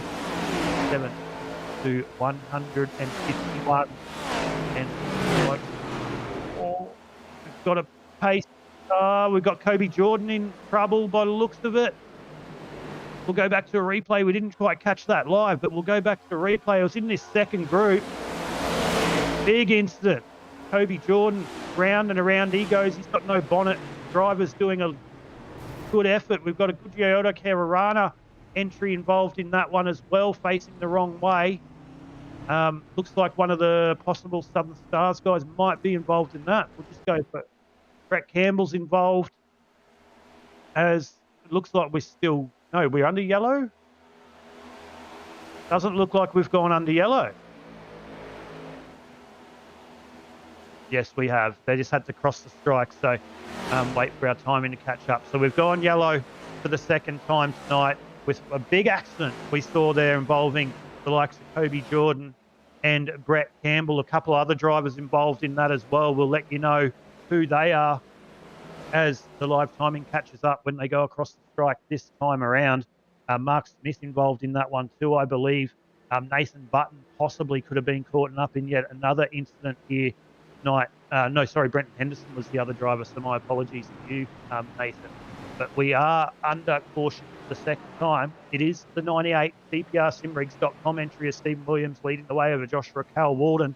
They will come through pit lane, I would suggest this time, ladies and gentlemen. 32 laps was the last time they came through pit lane for fuel. Will some take tyres? We don't know. We'll check out their pit transit times when they come out very shortly. But they will come in and take fuel at least. And top it up, there'll be a few drivers trying to get a few faster or a few repairs. They don't have any fast repairs in this series, ladies and gentlemen. Few repairs done. See whether they can limit the damage caused if they were caught up in that incident. See if they can get back out. But here they go. They're down into pit lane. It'll be their second service of the night. All under caution. Both have been under caution. Stephen Williams into pit lane ahead of Joshua Carroll-Walden, Matthew Raymond, Edward Foster and Andrew Dyson. You can see Joshua Carroll-Walden, Matthew Raymond coming into their pit stalls there, ready to go. We'll just keep an eye on them. Yep, Joshua Carroll-Walden's at least taking inside tyres. You can see him up on the stands there, and looks like Matty Raymond in behind is taking tyres as well. So they've decided to go tyres. You can see Stephen Williams coming out. So they've taken tyres, and looks like that Joshua Carroll-Walden's got the run off pit road there, and he has. So as they come out of pit lane, Joshua Carroll-Walden took tyres. Looks like they all did, but transit time of 12.88 seconds, not pit lane transit, how long he was in the pit stall for. So 12.88 seconds for Joshua Cow-Walden. Still good enough to get Stephen Williams, who was leading into that pit stop. He actually went 12.52 through pit lane, through the in the pit stall. Sorry, you can see that with the pit strategy there on the right-hand side of your screen, ladies and gentlemen. So you can see that there. But the best pit stop that we saw through there is Norman Clark, actually back in 14. Down 9 spots on his starting position, but he went through pit lane in 11.93. Actually, Wayne Van Begon went quicker with 11.68. So yeah, some very quick stops there by some drivers, but it's given us another leader of the motor race. It's Joshua Cow-Walden over Stephen Williams, Edward Foster, Andrew Dyson, Matthew Raymond, Jamie Nankervis, Brad Ellison, Scott McClintock, Justin Witcher, and Mark Johansen. Your 10. We're under pace car at the moment. Not sure whether we can have a chat to anyone at the moment.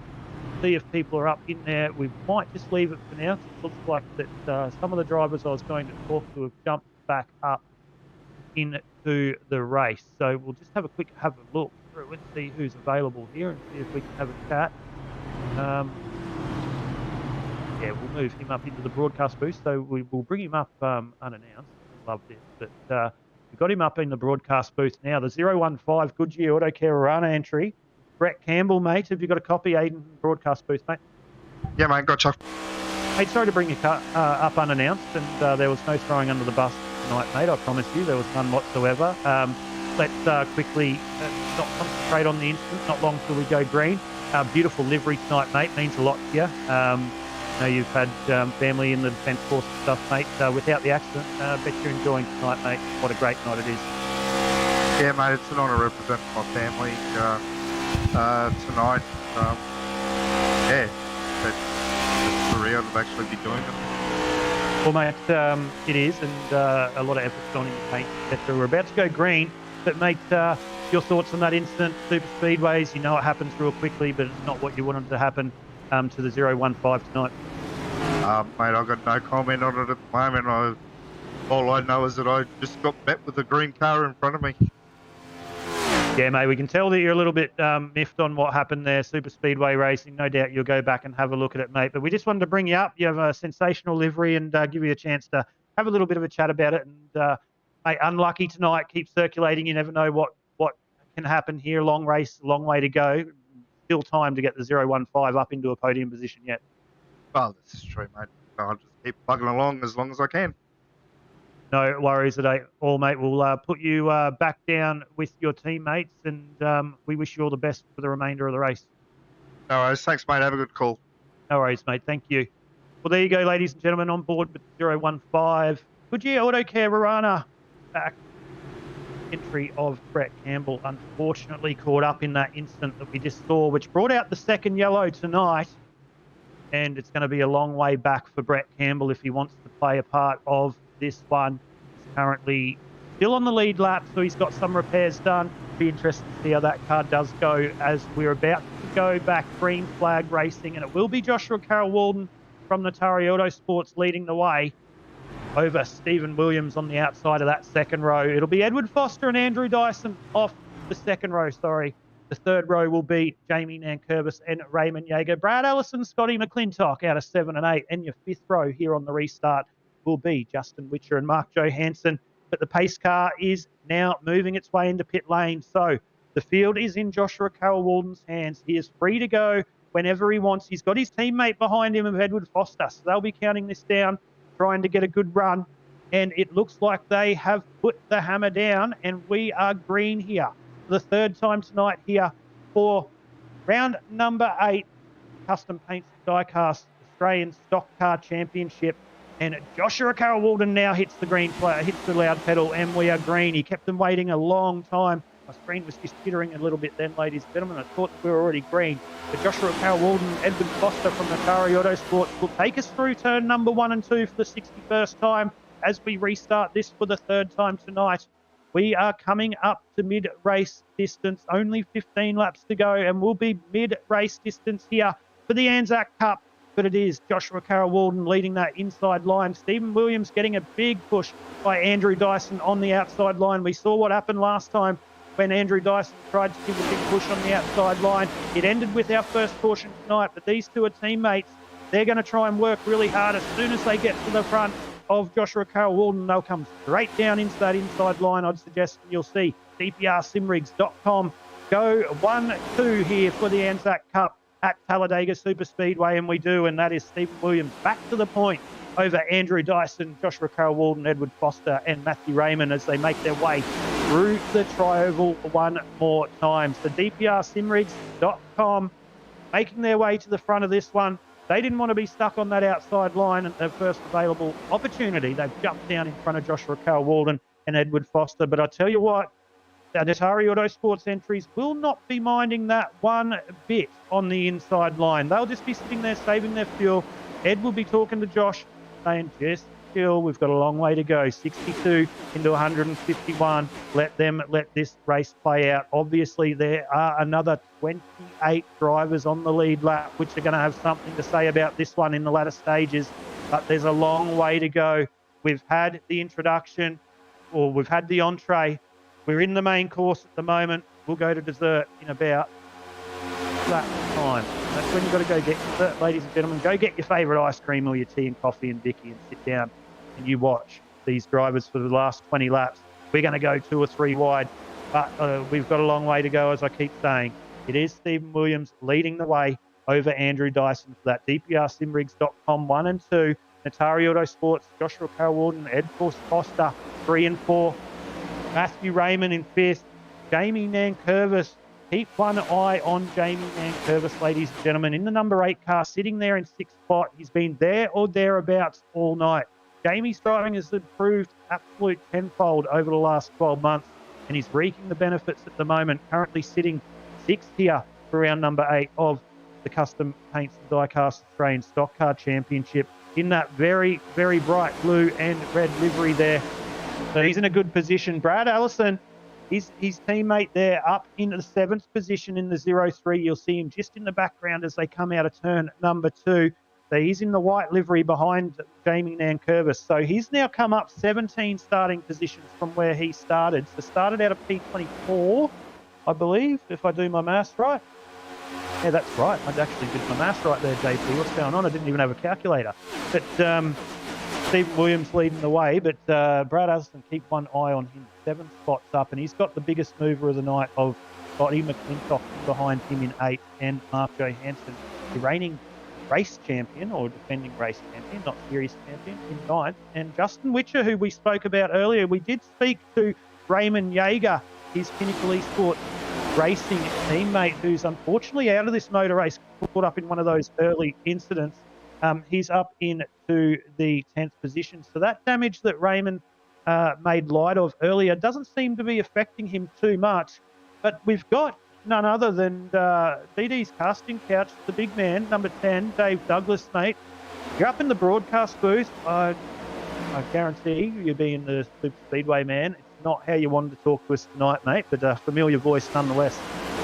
Yeah, mate. That was a massive surprise, man. I was just having a bit of fun out there and jumping up into the top line just for something to do. Like, I don't want to just ride and die, mate, down there. So make something of it, man. Jumping to the top line, had a bit of fun earlier on, so I thought I'd do it again with Noddy. And we were making a charge there, but literally half a lap, and mate, I only just touched the red light on the dash, and she just out of nowhere blew. I couldn't believe it. It scared the crap out of me. Well, I was just about to ask you that. Did you get any warnings on the dash? Because we saw that you had a really big, and if you go back and watch the broadcast, I was commentating on the fact that you had a really big push, and you're really good at pushing in the NASCARs and trucks around super speedways, and it is an art. And you're pushing really hard to push Noddy up to the front. And I was commenting on how good of a job he was doing, keeping that car very still for you to be able to do that. And it looked like he had a wobble off turn number 2, and I actually thought that you just didn't quite hit him square. Bit of a check-up and put you into the outside wall. But when we went back and watched the replay, JP pointed out it was just an instant motor explosion. Yeah. So no warning apart from just a quick red light bang. Yeah, that's it. I think the light comes on at like 140, and I got to 144. So I was keeping an eye on it, and like it was it went up quick. It just must be hot out here. There's definitely something different. Like I could push for a lap and a half the other night before it would blow, just to test it out, and that got up to like 154, up near 160 before it blew. That was a massive surprise, man, to blow at 144. I was taken aback, but luckily I had enough room to just jump the outside before wrecking the field. Yeah, you did a really good job there to keep that out of the other 28 roaring hordes coming down in behind you. But, mate, not the way you wanted the number 10's night to finish, but I'm sure you have shout-outs, mate. You've got to have shout-out to your DD's casting couch, shout-out to the BMX Bandits, mate, everyone. You'll be back next week for round number 9, disappointed for round number 8. Return to have a little bit of a shout-out, mate. Yeah, no, that's it, mate. Don't want to be here, but look, I was having a bit of fun out there just playing with these boys and a bit off more than I could chew, but that's all right. Yeah, just shout out, mate, if you want to jump on board for the wild ride, Twitch TV, DD's casting couch, and just other than that, just a massive shout out to Mark and the team to put this race on. It's one of the best ones of the year. I wouldn't miss it for the world. She actually duck home from a netball carnival. My daughter's at to race it, so as I said, I wouldn't miss it, and that's credit to Mark. It's a great event, and I love it. Yeah, nicely spoken, mate. It is a great event. Unfortunately, I don't have the pleasure of being behind the seat tonight or behind the wheel, but have the pleasure of being up in the broadcast booth, which is just as good, and what an event to be able to do it as well, mate. But Dave Douglas, unfortunate tonight, but no doubt it's not going to be the last time we talk to you in the broadcast booth here for the Custom Pates and Diecast Australian Stockcar Championship as we move into round 9 next week and the rounds thereafter, mate. No doubt you'll be up in the booth in the next couple of rounds on a brighter note. Yeah, for sure. If that's the brighter note, I'll take it, mate. We'll see you next week. But, as long as you're in the top 3, mate, that's the brighter note. That's it, mate. We'll chuck an engine in and we'll get back out here today, mate. We'll see if we can help someone get a win here tonight. No worries, Dave, mate. We'll let you jump back down and do what you're doing, mate. But have a good evening and good luck next week. But there you go, ladies and gentlemen, the number 10 entry of Dave Douglas, making himself available here on SimShed Broadcasting across the platforms of Facebook, YouTube, and I believe Twitch as well. Still JT, I believe is still there. So correct me if I am wrong. Hope you're enjoying all the action as it's settled down a little bit at the front. It is still CPRSimRigs.com 1 and 2. Leading the way is Stephen Williams over Andrew Dyson, Joshua Carroll-Baldwin and Edward Foster, Natari Autosports. Still just sitting down there, having a little bit of a watching brief there on the inside line, sitting 3rd and 4th back respectively. Matthew Raymond on the inside line there in 5th spot. He has his teammate Noddy Tompkins still up on that outside line. Noddy's going to try and position his car, I'd suggest, in a way to be able to get up beside or in front of Matt Raymond and be able to get down and work with him. But at the moment, it looks like he just can't get that one done or get the run. He's got, you can see in the green and white car there in the background, he does have Norman Clark pushing him along on the outside line. So we'll see how that plays out. But it looks like that inside line is working a little bit better at the moment. And it is status quo. They last through pit lane at the last caution, 58 laps in. We've now got 71 on the board. They get around about 38 laps out of a tank of fuel. So if this does go green, looking like we're going to go about lap 90 to on the window for fuel. If this does go green, which is a massive if, which then, of course, if I do my maths on another 38 laps, that's not going to get them to the end. So at the moment, we're about a half tank short of where they need to be. So from looking at how these cautions have played out, regardless of how cautions are going to go, unless we get a caution, of course, inside that final 38 laps, if this does go predominantly green flag, there is going to be a fuel strategy at the end where they're just going to take fuel. So a lot to play out, 72 into 151. But I'll have another break and we'll be back with you very shortly. We'll go on board with your leader, the 98 of Stephen Williams. Crank up that volume as we take a little break for a couple of minutes. We'll be back to bring you all the action here for round number 8 of the Diecast Australian Stock Car Championship here on Schedule.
How good is that? I've said it 3 times previously, but I'll never get sick of saying it here on SimShed Broadcasting. How good is that? The sound of these NASCARs roaring around Talladega Superspeedway, being led by the DPR-Simrigs.com duo of Stephen Williams and Andrew Dyson as they're just navigating their way through some lap cars at the moment. So some wounded race cars there on the outside line. They've now gone a lap down. So a long way back. We do have lucky dogs if we do have caution. They've got their own race they're battling for there at the moment as well. Who can stay the leader of the lap cars down? Because if we do go caution, they will get the wave around and they will go back onto the lead lap. But Andrew Dyson leading the way. Stephen Williams, rather, leading the way for Andrew Dyson. Joshua Carroll Walden, Edward Foster, Matthew Raymond, Jamie Nankervis, Scott McClintock, Norman Clark, Mark Johansen, and Justin Witcher, your 10. 77 into 151. Well, this settles down for a little bit, ladies and gentlemen. Let's just go through some more Talladega facts. So this is, I've just made up a new segment for you, JP. It's called the SimShed Fast Facts. That's what we're going to do. SimShed's Fast Facts here for Talladega. Most wins. Everyone would want to see who's got the most wins around Talladega. So it'd have to be none other than Dale Earnhardt Sr. So the legend himself unfortunately lost his life years ago doing the thing he loved, but he has the most wins here at Talladega Superspeedway with 10 wins. So a lot of these drivers are just looking to get one tonight and take out the ANZAC Cup, with Dale Earnhardt Sr. taking out 10 wins. But he's not his namesake because it's his son. But Dale Earnhardt Jr. actually holds the most consecutive wins, winning 4 races in a row at Talladega Superspeedway. So that's no mean feat. I'm not sure many drivers have done it through the sim racing platform of iRacing, but in the real world, Dale Earnhardt Jr. wins here at Talladega Superspeedway. How good is that? And be surprised, same, a different Earnhardt, but back to Dale Earnhardt Sr. Most top 5s, 23 top 5s if you don't mind around Talladega Superspeedway, and 27 top 10s to boot. So the Earnhardt name very synonymous here at Talladega Superspeedway. They take the first 4 records at Talladega Superspeedway. So tell you what, if they were in the game right now, they'd be someone to race against. The Dale Earnhardt Sr. and Jr.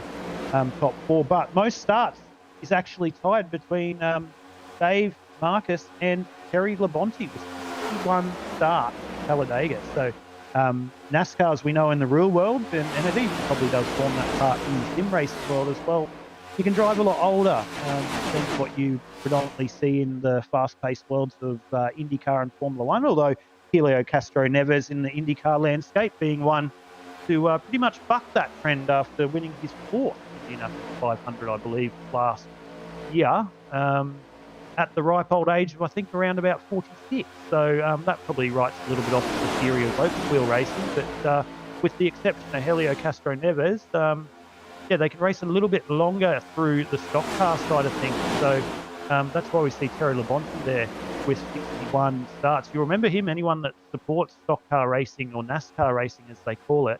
Terry Labonte used to run the Quaker State Batteries green number 18 car for a very long time. Very synonymous in NASCAR racing. Terry Labonte with 61 starts. Most poles is the McDonald's man. I remember him for the McDonald's livery car number 1, I believe he was, or I remember that as Jamie McMurray as well. But I know it was McDonald's, and that was Bill Elliott with 8 pole positions. So Bill Elliott, the fastest man, 1 lap pace here around Talladega Superspeedway.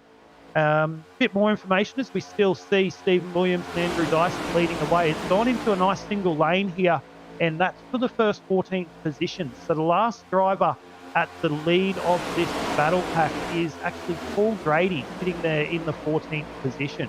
So Darren McKenzie, who was up in the front early, he's in the second battle pack as we'll stay on with the front, but we'll just let you know Darren McKenzie from Southern Stars Esports Racing, he's the first of the second pack back in 15th.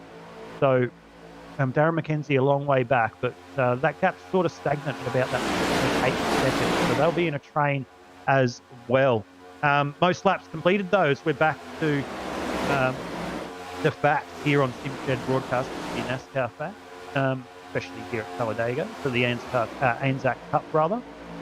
Most laps completed is Michael Waltrip with 10,181 laps.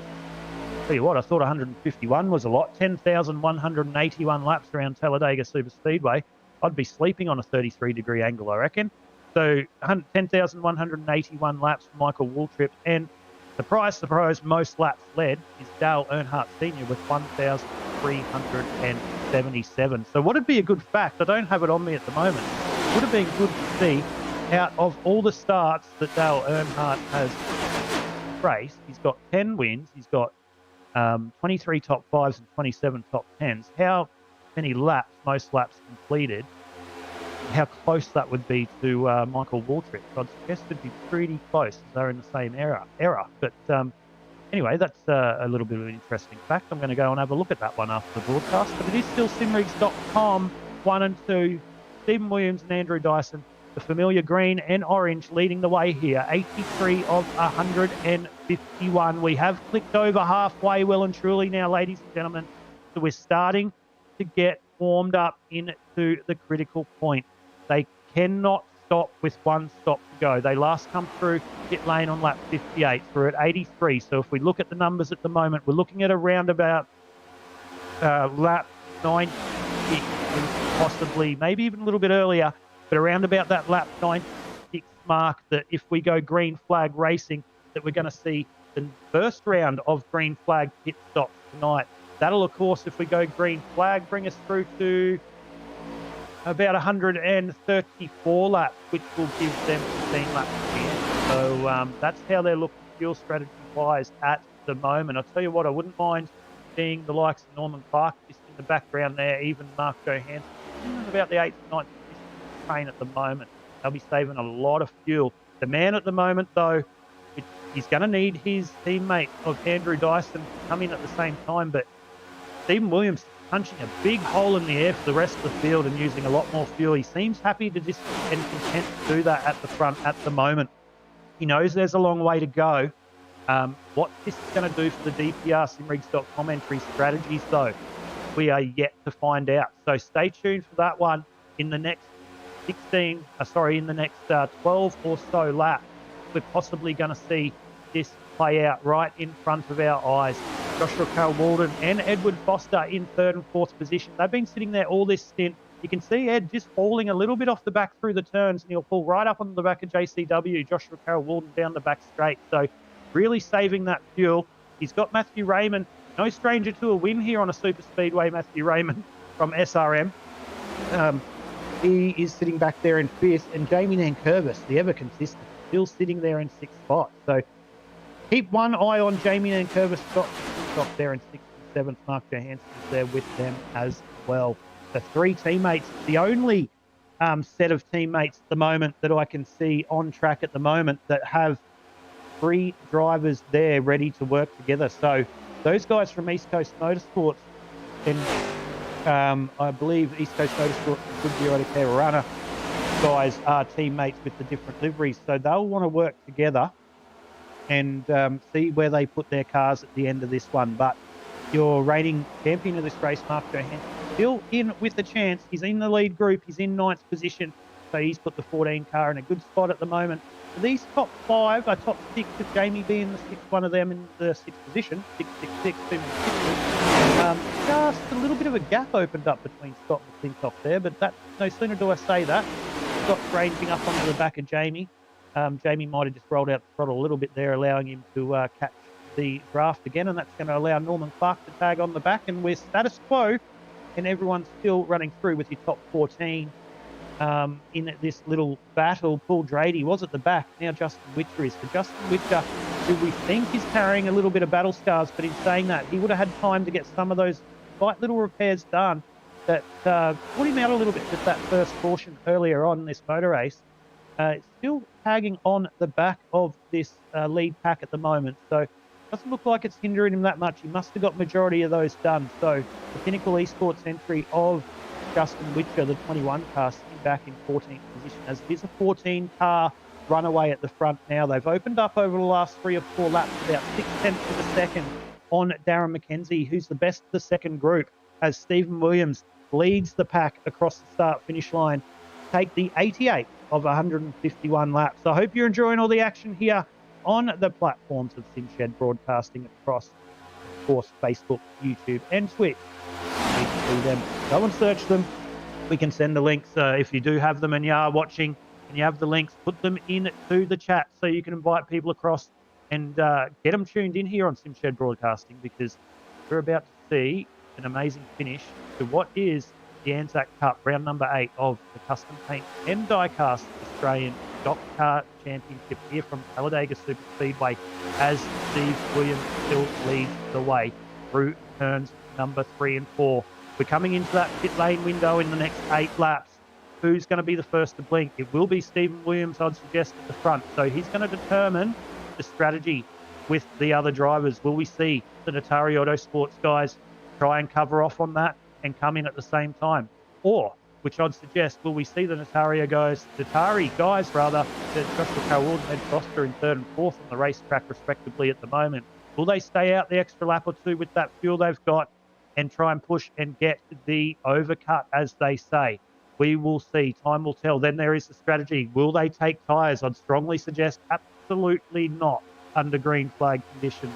So a lot to play out. Who's going to be stationary longer? Who's going to be stationary shorter? I know at the moment, Stephen Williams, if Andrew Dyson did pit at the same time as him, I'd suggest Stephen Williams, currently leading this motor race in the 98, will have to fill up a little bit longer than Andrew Dyson, so he'd be stationary longer. May just let him lose that toe coming out of pit lane. These are all what-ifs, preconceived ideas, but these are all the things going through the driver's mind at the moment, preparing for what looks like is going to be the first green flag pit stop run tonight, and that's going to sort the men out from the boys, as they say, and see who's going to put themselves in a position if we were to go green flag racing. So what these guys are doing now, they are setting themselves up, I'd suggest, go, okay, we've got to put our car in a position to be in there if we go green flag to the end. If we do have cautions at the end, no doubt we will. We'll deal with that later. You just cannot afford to lose too much on the cars around you that you're racing for track position, because if you're reliant on a caution, I tell you what, sometimes I don't want to be reliant on a caution, because you're hoping that something goes wrong. But I tell you what, I guarantee you Stephen Williams, and he could possibly opt for a caution with the fuel at the moment. Not quite sure, not in Stephen Williams' car, but we're now 91 into 151, and it is still a 14-car breakaway at the front. We'll go through those 14 as they roar out of turn number 2, this time around for the 91st time.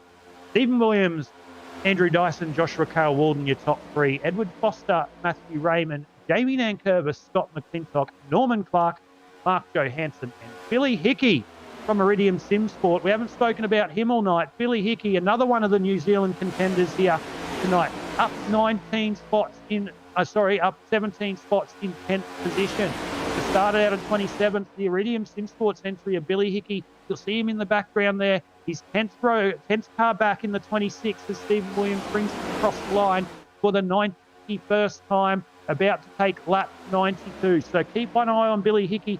Reese May, he won the Daytona 500 here for the last round of the Australian Stock Car Championship last year.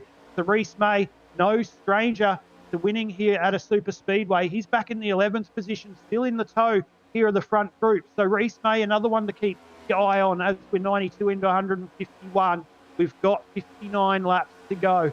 It'll go really quickly. You blink and you miss the first 92 with 2 cautions. Don't want to blink once, otherwise you're going to miss a sensational finish here. But we're about to go into pit stops. We'll do it once again. Stevie Dubs just keeps to be at the front every time we do it. It'll give us a chance to catch our breath once again. We'll go through some sponsors when we come back to you live here on SimShed Broadcasting. But for now, crank up that volume once again on board with the 98 DPRSimRigs.com entry of Stephen Williams.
Oh, it gives me goosebumps every time NASCAR's at Talladega. How good is that? I've gone and got a drink.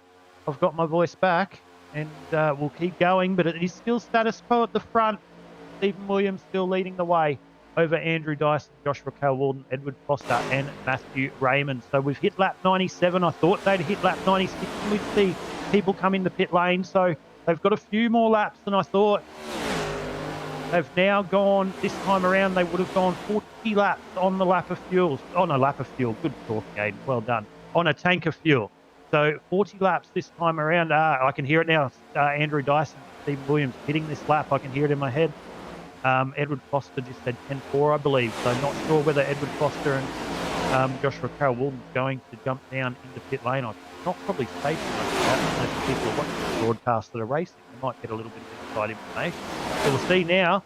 We can see Andrew. Yes, they are coming into pit lane. A lot of them are. No, they're not. They're staying out. So it's just simrigs.com DPR entries exactly as I thought. Andrew Dyson has come in at the same time as Stephen Williams. He had no other option as much as he would have had more fuel.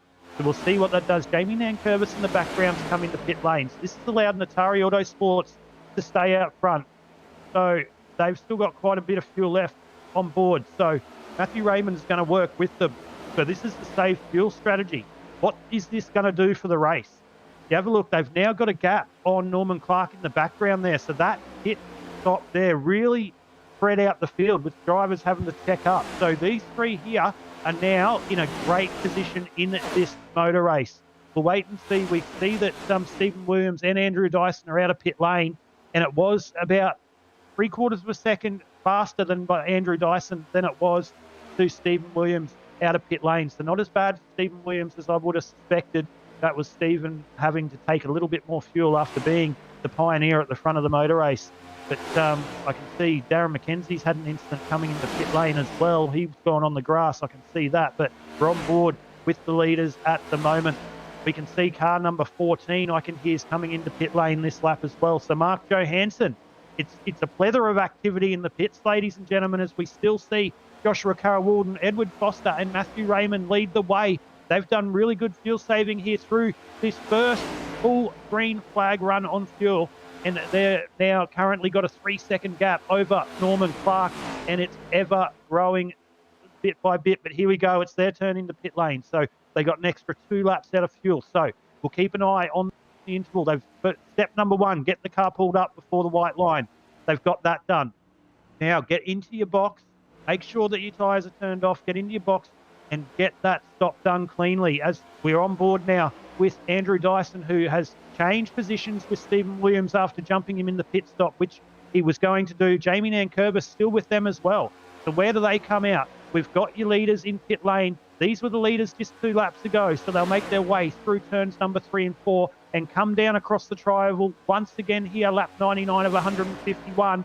But where is this going to put them in relation to Edward Foster, Joshua Carl-Walden and Matthew Raymond as they stayed out for an extra 2 laps? There we go. We can see them coming out of pit lane. It looks like they are going to get past, as you see Andrew Dyson and Stephen Williams in the background there. They're going to have a big head of steam on the outside. We'll see them as they're coming out of turn number 2.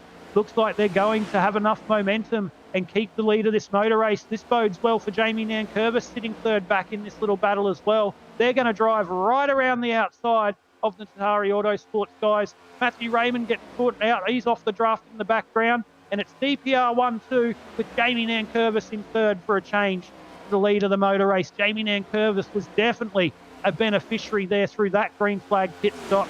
And if they got enough of a gap to bump the draft out of Edward Foster and Joshua Carl-Walden, we are about to find out. This is a very interesting part of this motor race, ladies and gentlemen. If this goes green, this is strategy 101. DPR, simrigs.com, doing everything right at the moment. Jamie Nankervis riding off the back of the coattails there. But Natario Autosports with Edward Foster and Joshua Carl-Walden are going to try very hard to try and not let that draft break. But we've got to be very careful. We saw Dave Douglas blow up an engine pushing too hard early on in this one. We don't want to see the same fate for Joshua Carl-Walden as he's trying to push Edward Foster as much as he can down the back stretch. The gap is 1.23, 1.24 seconds The gap is ever getting slightly bigger between Jamie Nankervis and Edward Foster. It looks like the front three have just about broken that toe now. It's now going out ever so slightly, and it looks like it has. So Edward Foster and Joshua Carroll-Walden going to have a pretty lonely one sitting there back there at the moment if it looks like that. But 101 into 151, just gone 102. We're 50 laps left to go, and it is simrigs.com 1, 2, and 3. DPR 1 and 2, sorry. DPR, Andrew Dyson, Stephen Williams, Jamie Nankervis, East Coast Motorsports, or Goodyear Auto Carolina, in the third position. Another 10th just dropped through that corner by the third, fourth, and fifth position of Edward Foster and Joshua Carroll-Walden. So very interesting strategies here. Just having a look through the field, a couple of drivers lost out a little bit there through the pit stop. But this little pack at the front, I tell you what, these three drivers are going to hope that this thing goes green to the end, because that was a great strategy call by those three drivers, especially Jamie Nankervis. He was sitting back there in the draft. He didn't really have an issue with fuel, I wouldn't suggest, as he was through the pit lane on the same lap when they had their second caution of the night. So Jamie Nankervis goes, I'm running with these guys. I've got to take a bit less fuel than them. I'm going to keep in behind them. And that's paid off absolute tenfold for Jamie Nankervis now as they're pulling away. They've got 2.5 seconds now over Edward Foster and Joshua Carroll-Walden. They're eking out time in fourth and fifth place as they come up to lap Mark Johansen and Noddy Tompkins. So Mark Johansen, your reigning champion of this race, now going back. Is that Scott Mcclintock and Noddy Tompkins? I have to have a look at that. I believe it might be Scott Mcclintock. It doesn't look like the 14, but nevertheless, Noddy Tompkins has just gone a lap down. I'll wait for my live timing to catch up on me, and I'll let you know who that driver is in behind Noddy Tompkins. And it looks like that is, I don't know. So we'll just leave that alone and we'll keep going. So Andrew Dyson still leading the way over Stephen Williams and Jamie Nankervis. So it's time for Andrew Dyson to lead this motor race from the front. So what I'd strongly suggest, what they'll be able to do from here, if we look, they came through on 52 and 97. So if we do the maths on that, it's around about the 34, 35 laps they get on a tank of fuel. So lap 97, we're going to base this all on going green flag to the end. Lap 97, that's going to put them on 143, about 143 laps. And that's going to make them go to the end, obviously, on fuel. So even if there were late cautions or safety cars, as they call it, but they won't. It'll be interesting to see because they have the option. They can adjust how much fuel they put in. So if they've only got a 13-lap run to the end, if they can calculate for a couple of green-white checkers, they might be able to put in less fuel and really gain some momentum here and put themselves in a good position. But we'll see, do they want to fill it to the top? But as long as they've got enough to be able to cover a couple of green-white checkers, which possibly could happen. Well, there'll only be one green-white checker, but you need to have the fuel to get there to the end. But Noddy Tompkins now, he is a lap down, but he's entitled to race for his lap back. So he's the first car a lap down in behind Jamie Nankervis at the moment. So he's entitled to race for his lap back. He's entitled to be there. As you see him just having a look up on the outside line. No, if no one's coming with you there, Noddy, you're not getting around the outside, but he's in the position to get the lap back. Still not sure who that is in behind him. I'm not used to these liveries. My live timing not telling me. I believe it's telling me Darren McKenzie, but he is further behind Noddy Tompkins at the moment by about 13 seconds. So I'll get that for you shortly when I can get the car number. But Noddy really wanting to have a run up there on the outside line to get his lap back, but he's not getting any help by the preceding driver there. So the gap's now out to 5.3 seconds from these three leaders you see on the screen at the moment of Andrew Dyson, Stephen Williams, and Jamie Nankervis, the leader of this group at the moment. So 5.5 seconds now the gap between your fourth place and fifth place headers at the moment of Edward Foster and Joshua Carroll-Walden. 107 into 151. If you're tuning in here on the platform to SimShed Broadcasting, ladies and gentlemen, across Facebook, YouTube, or Twitch, be sure to comment. Let us know who's your favourite driver. Let us know who you think is going to take out the ANZAC Cup round number 8 of the Custom Paints and Diecast Australian Stockcar Championship. Who do you think is going to take it out? Can Mark Johansen come back from being at the back of the field at the moment and take it out 2 years in a row? Will it be DPRsimrigs.com, who's been dominant through this race so far? Andrew Dyson, Stephen Williams, will it be one of them? Will it be Matthew Raymond from SRM? He's always good on a super speedway. He's a little bit off the pace in 6th at the moment, but anything can happen. Will it be Mark Smith, the ever consistent, the rookie of the year from last year, the 07 of Mark Smith? Jamie Nankervis was as well, I believe. Will it be Scotty McClintock or Mark Johansen? It could be anyone. Billy Hickey currently in 8th position too, one to keep an eye out for there from Meridian Simsport. In the number 26, he's sitting back there in 8th, 19 positions up from his starting position. Of course, we have to make a big shout out to all the sponsors that make this available. Of course, you're on the platforms here of Sim Shed Broadcasting, bringing you all the live action here on a Saturday night for the Custom Paint and Diecast Australian Stock Car Championship. You can catch all the action live here every Saturday night, same place, same time, around about that 7 p.m. Australian Eastern Standard Time. So if you're loving what you're seeing here for round number 8, the ANZAC Cup, be sure to tune in next Saturday for instalment number 9 of the Australian Stock Car Championship. But 109 into 151, we've still got another 42 laps Talladega to navigate before we even start thinking about round number 9, and a lot else coming to you here on the platform Sim Shed Broadcasting between now and then, as it is Andrew Dyson and Stephen Williams still leading the way with Jamie Nankervis. As I mentioned, Custom Paints and Diecast, the major sponsor of the Australian Stock Car Championship. So if you're after a paint, if you're after a little diecast model of your favourite car, so they'll make it of your favourite sim car that you race in sim, or if you're after a custom paint, one that you see like on the cars tonight, if you don't have that, jump on the Custom Paint and Diecast. They'll be sure to help you out. They do some great work. You can catch them across their platforms. You can catch them on Facebook, of course. Search them in the World Wide Web on Google. They'll come up and get a hold of the guys there, and they'll be sure to help you out. Of course, Track Racer on board with this one. Track Racer, one of a builder of all sim-related products. So do sim rigs, etc., seats, all that type of stuff to get you into sim racing. So good quality stuff by Track Racer. So support the people that support the iRacing community and the Australian Stock Car Championship, and one of them being Track Racer. If you're in the market for a new sim frame or seat or anything to do with that type of sim racing, jump on the Track Racer and they'll be sure to help you out. So, of course, Facebook, World Wide Web, all the usual places. Type in Track Racer, T-R-A-K, not C-K, T-R-A-K Racer, and they'll get you in the market and get you in to the Australian Stock Car Championship, and you could be here next year for the next instalment of the ANZAC Cup live here on SimShed Broadcasting. Of course, we can't forget Goodyear Auto Care Rowana, based up in the Sunshine Coast in Queensland. Goodyear Auto Care, a big part of the Australian Stock Car Championship and a big part of the SimShed platform, and of course a few of the drivers here in the race.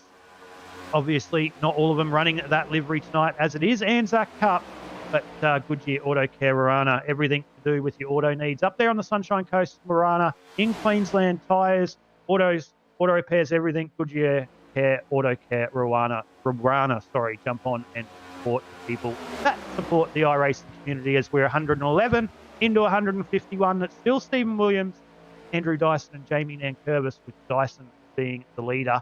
As we keep rolling through the sponsor, of course, all this brought to you on the platforms of SimShed Broadcasting. Big shout out Track Cams for Gourmet, supplying all these beautiful camera angles that we see JP working on in the background. Track Cams for Gourmet. Support the people that support the iRacing community, and of course SDK Live Timing. Obviously we're working off for SDK Gaming, sorry, not SDK Live Timing, but SDK Gaming, giving us the platforms to be able to stream overlays, obviously our live timing, everything that you're seeing here on the SimShed Broadcasting Network. That's what makes it possible here for the Custom Paints and Diecast Australian Stock Car Championship. Of course, in iRacing, the league is Weekend Warriors, but it is the Australian Stock Car Championship here on a Saturday night. It runs until November, 36 rounds. We're only 8 into the 36, so a long way to go. 113 of 151. The gap is now out to 12.2 seconds from your lead 3 on screen at the moment over your fourth place of Ed Foster and Joshua Carroll Walden. So to give you an idea, their 50-second lap times, they're now over 1/5 of a track length in front of 4th and 5th position. So that time is going down and down and down, although Matthew Raymond, Reese May, and the gap behind to the third group is now closing. So it will be a big battle of cars for the 4th position sooner rather than later, and that will help them hopefully try and bridge this gap between the leaders over the next 10 laps. But they're getting help with lap cars in behind them at the moment as well. So these front 3 drivers not putting a foot wrong. They're doing everything to put their cars in position to be there on payday. And in payday, we usually say it's about 20 to go. So that's 131. We're 114. They'll be pitting just after 131, I'd suggest, for fuel. And then we're going to see the gloves off, and we're going to see who's going to take home the ANZAC Cup here for 2022 here on SimShed Broadcasting. But let's just take another opportunity for you to just enjoy these NASCAR Next Gens around Talladega Superspeedway. We'll go on board with your leader, the number 041 of Andrew Dyson, the simrigs.com back entry. Crank up the volume and enjoy all the action here on SimShed Broadcasting.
Ladies and gentlemen, 4 laps.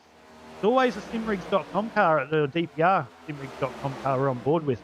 But, lucky there at the front at the moment.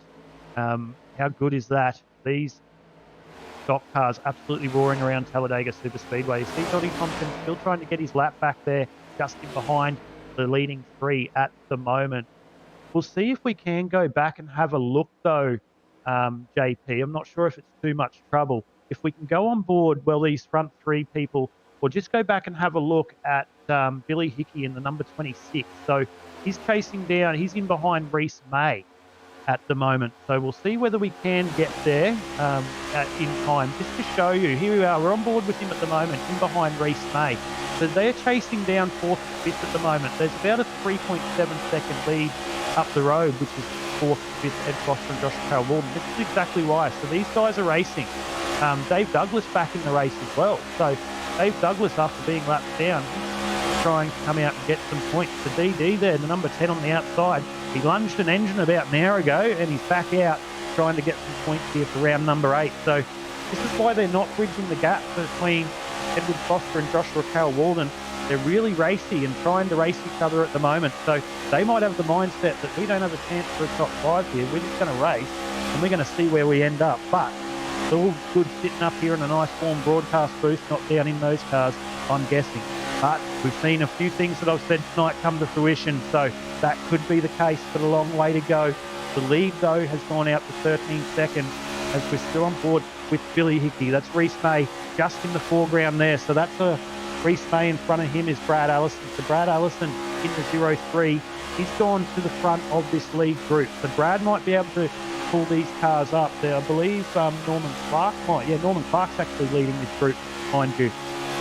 So hopefully these guys can now push up onto the back of Edward Foster and Joshua Carroll-Walden. But that gap still staying at about that 3.7 second mark. So it's not really getting any closer. But it is a big battle pack here. That is all the way from 6th position down to 20th position, ladies and gentlemen. This is all for position as they make their way through turns number 1 and 2 once again. Still 3.7 second gap down to Edward Foster and Joshua Carroll-Walden. And then a further 13, nearly 14 seconds now to the lead pack of Andrew Dyson, Stephen Williams and Jamie Nankervis. But this is where to keep your eyes on at the moment. If something's going to happen, it's going to happen in this little spicy pack at the moment. There's no team orders here at the moment. They're racing. They're still trying to get that second line, work up on the outside line. If these guys on the inside don't really close those gaps, it's going to allow the outside line to get a little bit of a run. But in saying that, doesn't look like the outside line is working at all as the inside is slowly pulling away there. So a couple of lap cars just up in front of this battle pack. But I don't know about you, JP. I'll bring you into the broadcast for a second because I love the sound of my own voice. But I tell you what, if something's going to happen, I have a sneaky suspicion that it's going to come from this pack.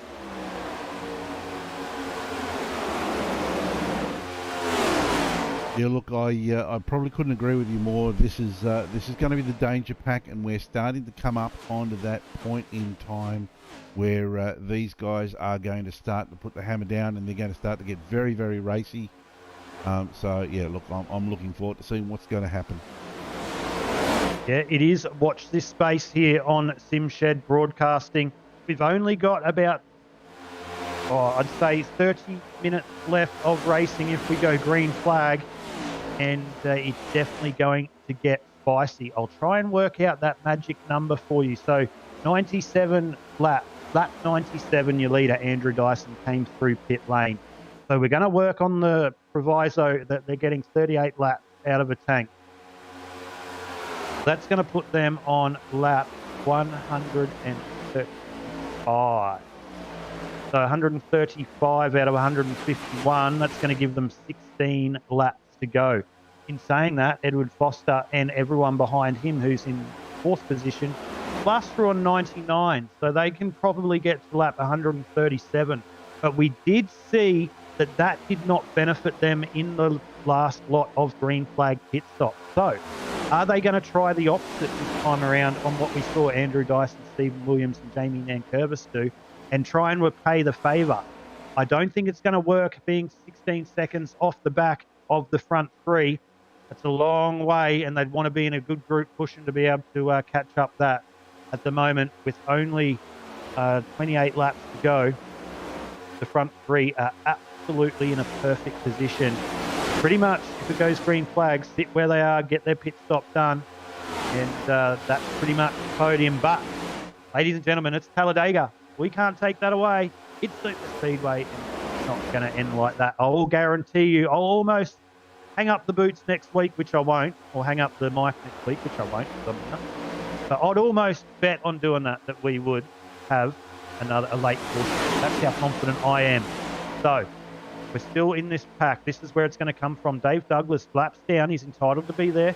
Sorry, that's Norman Clark on the outside there. My apologies to you, Dave. Norman Clark on the outside of that line. So they've caught up with Edward Foster and Joshua Carroll-Walden. So in that time that I have been talking, I was looking at that 3 second gap and I took my eye off it. Oh, there's a big lane change there through the middle of 3 and 4. Edward Foster doing a great job not get into the back of, I believe that could be, that is Reese May. So Reese May just chopped straight down in front of Edward Foster. So good awareness there by Ed Foster in the 53, just to roll out of that throttle and allow that to happen. Otherwise, that could have ended up in absolute tears. 125 into 131. This is the second battle pack now.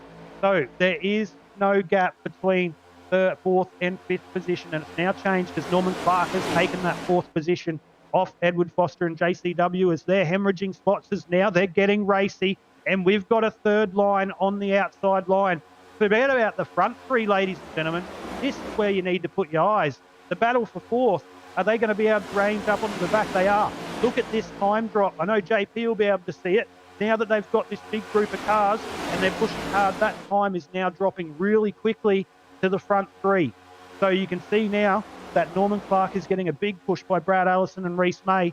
Hopefully they're not pushing too hard and we see another engine explosion that we saw early on, but they're getting that to work well, and they are gaining ever so slightly on the leaders. I know I'm getting excited. We're 125, 126 into 131. And I tell you what, I know why I'm getting excited, because this is the money hour right now. We're going to come into green flag pit stops within the next 10 laps. They're positioning themselves. They're going to try and range up onto the back of these leaders as well. If they can get as close to these leaders in the next 10 laps, and they can even get it down to about 6 seconds. And I tell you what, it's not heard of around Talladega, ladies and gentlemen. Look at the size of the packers. We're 3 wide in the background, and they are racing for it in the background as we got drivers going low, check up city. Well, they're doing that as we've got a driver passing under the yellow down the main straight. Tell you what, race control after this will have something to say about that, I'd strongly suggest, but no harm, no foul there. And they're back in line astern through turn number 1 and 2, Norman Clark leading the way. But just that little check up there, they lost about 0.4 of a second to the leaders. They cannot afford that. They need to stay line astern and just push as hard as they can without blowing their engines up and try and get this gap back at the front. I know there's 25 to go. There could be another caution, but you need to race the race at the moment as if there's not going to be another caution. You can't rely on someone else's misfortune. You need to put your car in a position to be there. Excuse me. If you do get a late caution, then that's all better. But at this stage, you've got a race that's going to go green to the end. We've only seen 2 safety car interventions tonight, so probably won't see too many more. Norman Clark still leading the way in 4th position. Reese May right in behind Norman Clark, just poking his nose up there a little bit. Oh, as we've got an incident with a car around on the inside. There's going to be several cars caught up in this one, and there's going to be another caution. I hear Joshua Carroll Walden in my ear. He might have been caught up with that. 24 to go. We're in the window for fuel to home. We told you be in the window, and now that makes everyone on the lead lap in the window as we're cautioned. 24 laps to go here for the ANZAC Cup. We'll go back shortly. They'll get the yellow flag. It'll turn the yellow on our timing here when they go across the line. You can see it on your screen that the yellow flag's clearly out.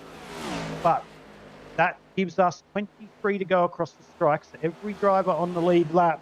Guy Schultz will have the lucky dog this time around if he wasn't caught up in that one lap down. So that'll put 22 cars on the lead lap coming into the final 22 laps of this one, as that's Andrew Dyson going down the back stretch, just trying to catch that pace car.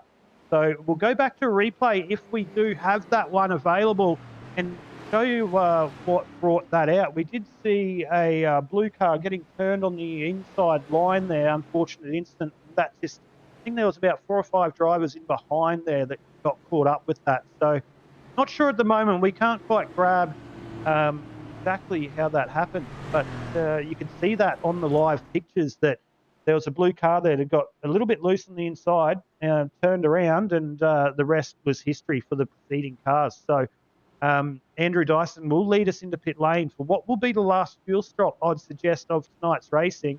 So DPR, simrigs.com, still 1 and 2. Jamie Nankervis is really going to want to get a good pit stop here. He does not want to get caught back in 8th, 9th, 10th or 11th position when we go back green flag racing. There are drivers staying out as well. So we'll see what happens there. Or could be a few drivers there too that came into pit lane when the closed. So there might be some penalties there as well, but we'll soon find out as the whole field pretty much form into pit lane. Who's going to win the race off? Andrew Dyson's out of his pit.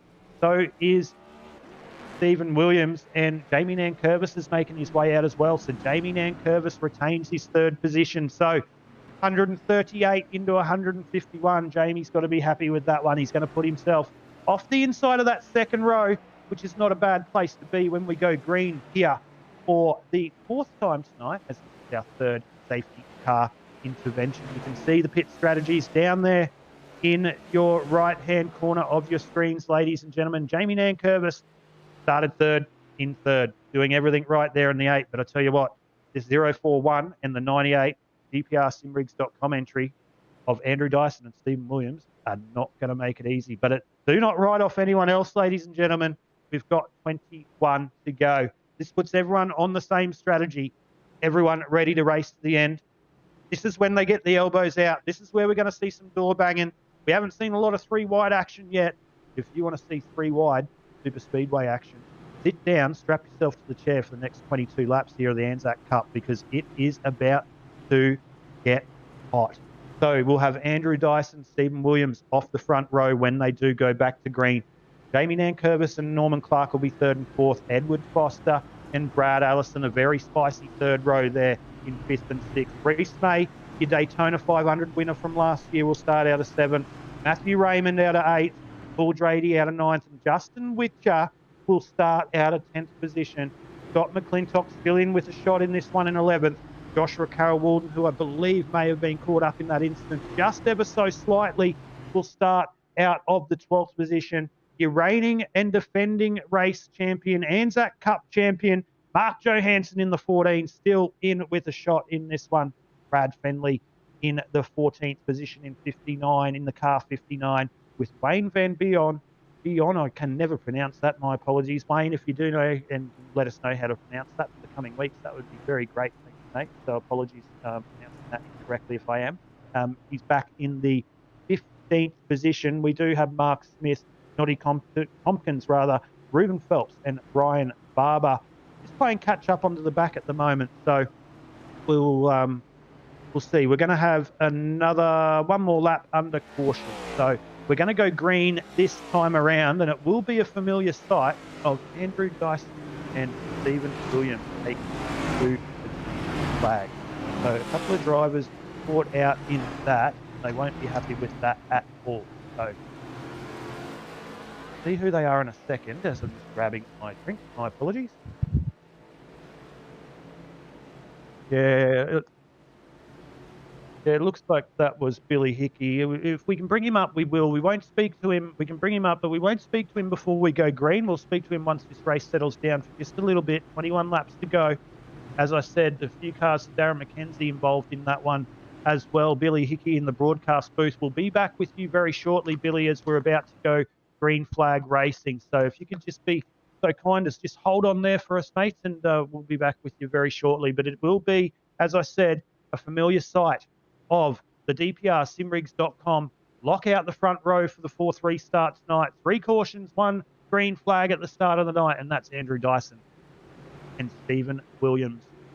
Jamie Nankervis and Norman Clark will round out your second row on this restart, with Edward Foster and Brad Allison on that very spicy third row. On the 4th row, Reese May, Paul Grady, with Matty Raymond, Justin Witcher, 10. Go through the tower on your left-hand side and see where your favourite driver is sitting.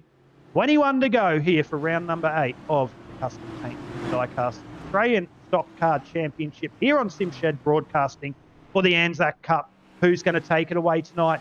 Is it going to be Mark Johansen, able to back it up 2 years in a row? Time's about to tell. Will it be DPRsimrigs.com? Will it be Natari Autosport? Will it be a Pinnacle Esport entry of Justin Witcher? Could it be a Southern Stars Esport entry? Could it be Reuben Phelps from New Zealand? We're about to find out as we have 21 to go. The pace cars in the pit lane. Very long run down to the green flag here at Talladega Superspeedway. When will Andrew Dyson decide to put his foot on the loud pedal? He's going to hit the firewall, and he does that now. and we are green. As soon as we get across the start-finish line, you're going to see Stephen Williams move straight down onto that bottom line, and that's what he does. And it's DPR 1-2 with Jamie Nankervis following through in the 3rd position. Norman Clark slotting in there in the 4th position. Brad Allison's got the jump over Edward Foster off that 3rd row to sit 5th back on the inside line, with Edward Foster following him as well, and Matthew Raymond. But we're green here. Before we get to the final 20, or inside the final 20, we've got the 26th Iridium Sim Sports entry of Billy Hickey up here in the broadcast booth. Billy Hickey, mate, unfortunate night for you. You were running really, really strong tonight, and mate, so close to the end, and the number 26 Iridium Sim Sport in the garage. Yeah, well, actually no longer Iridium Sim Sports, Aiden, but it's apologies. okay.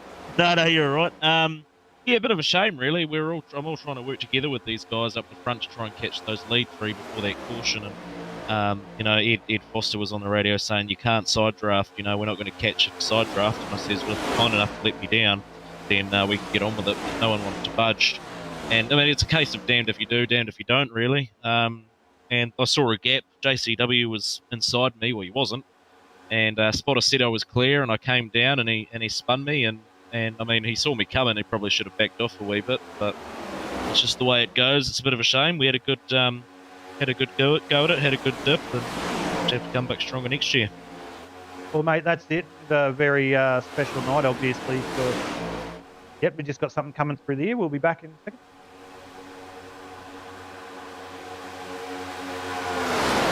Okay, so that's very important information. We just had come across our ear.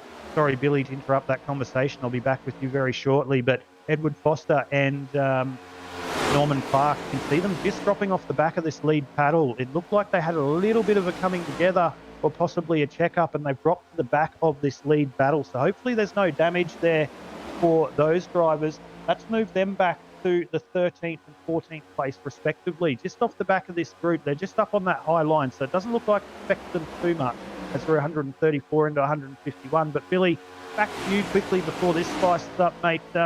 ANZAC Cup, it's one everyone puts on the calendar. I was looking forward to it all year. Obviously, I'm in the broadcast booth, don't have the pleasure of driving it, but mate, something everyone looks forward to every year. I'm sure the pre-race gave you a few chills, and I bet you would have wanted a better position, but I tell you what, you put that number 26 in a good spot all night, mate, and got to hold your head up high, because you've got to be there to win it, or be in it to win it. You definitely did that. Yeah, absolutely, mate. You know, all I want to do each week is come out here and put on a show for everyone watching. You always want to come out here and do a good job, but putting on a show is what matters more to me personally. So, yeah, look, it's always good to be out the front. It's always quite rewarding. Just makes you think about the bigger picture, of course. But hey, look, it's New Hampshire next week. Sorry, I love the short tracks, so that should be a bit of good fun. But yeah, with this ANZAC Cup race, it's the one that everyone wants to win. It's a very special one, you know. We've got other big races in the year that'll mean a lot. You know, we got the Memorial Day Cup and the Jake McKenzie Memorial. We've also got the Daytona 500 as well. So, you know, there's plenty of big races out there to win, but definitely the ANZAC Cup is the one that we'll be at the front end. Next year, we'll give it a go next year. All you can do, mate, go and press the escape button, get the new car for 2023, and off you go. We've got to get through the end of 2022 yet, and another 14 laps or 15 laps around Talladega Superspeedway. But you mentioned, real quickly before we let you go and enjoy all the action here on SimShed Broadcasting on your Saturday night, mate, new team. Tell us about that. A few sponsors, just have a bit of a shout out while you're on the broadcast.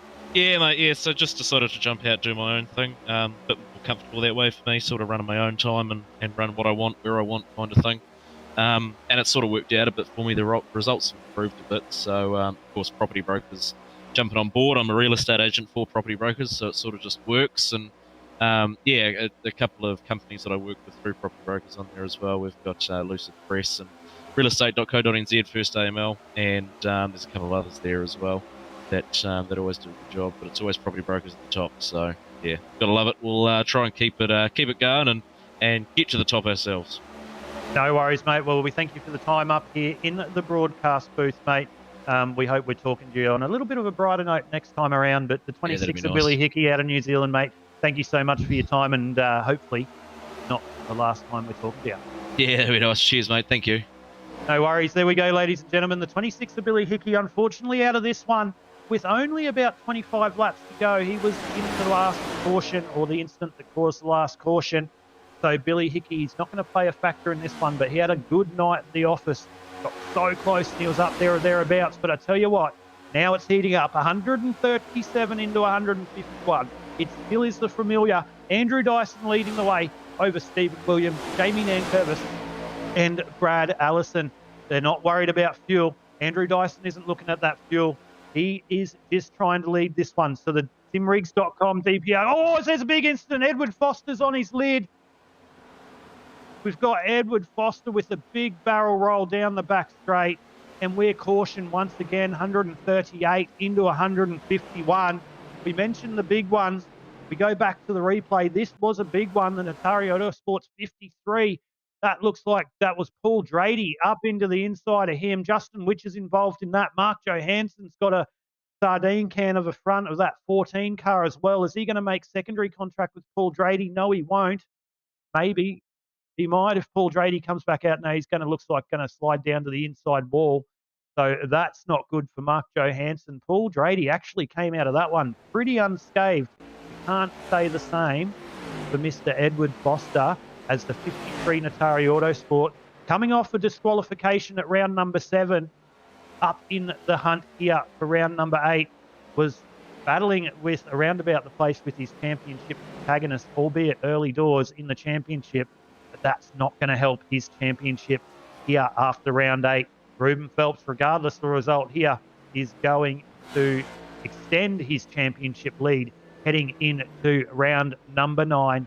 But we're cautioned as we go back to another instant replay to see what brought out the caution. So we'll go slow here. You can see Paul Drady in the blue and white and red car on the inside. He just catches the apron. Looks like Mark Johansen might give him a little bit of a nudge because the SRM car's backed up. So that's 3 cars going into one spot. Paul Drady catches the inside apron and the outside car's touched him and it just spits him straight up into Edward Foster. And Ed is just a passenger at this point. And that 53 Natari Autosports car goes into a violent set of barrel rolls down here in the back stretch at Talladega Superspeedway. Paul Drady does a good job to keep the car off the inside wall. I said that he got out of that pretty scot-free. It doesn't look like he did, as he's got no bonnet on, excuse me, the 129 there of Paul Drady. So caution number 4 of the night. We're getting to nearly under 10 laps to go. Don't be surprised, ladies and gentlemen, if that is not your last caution of this evening.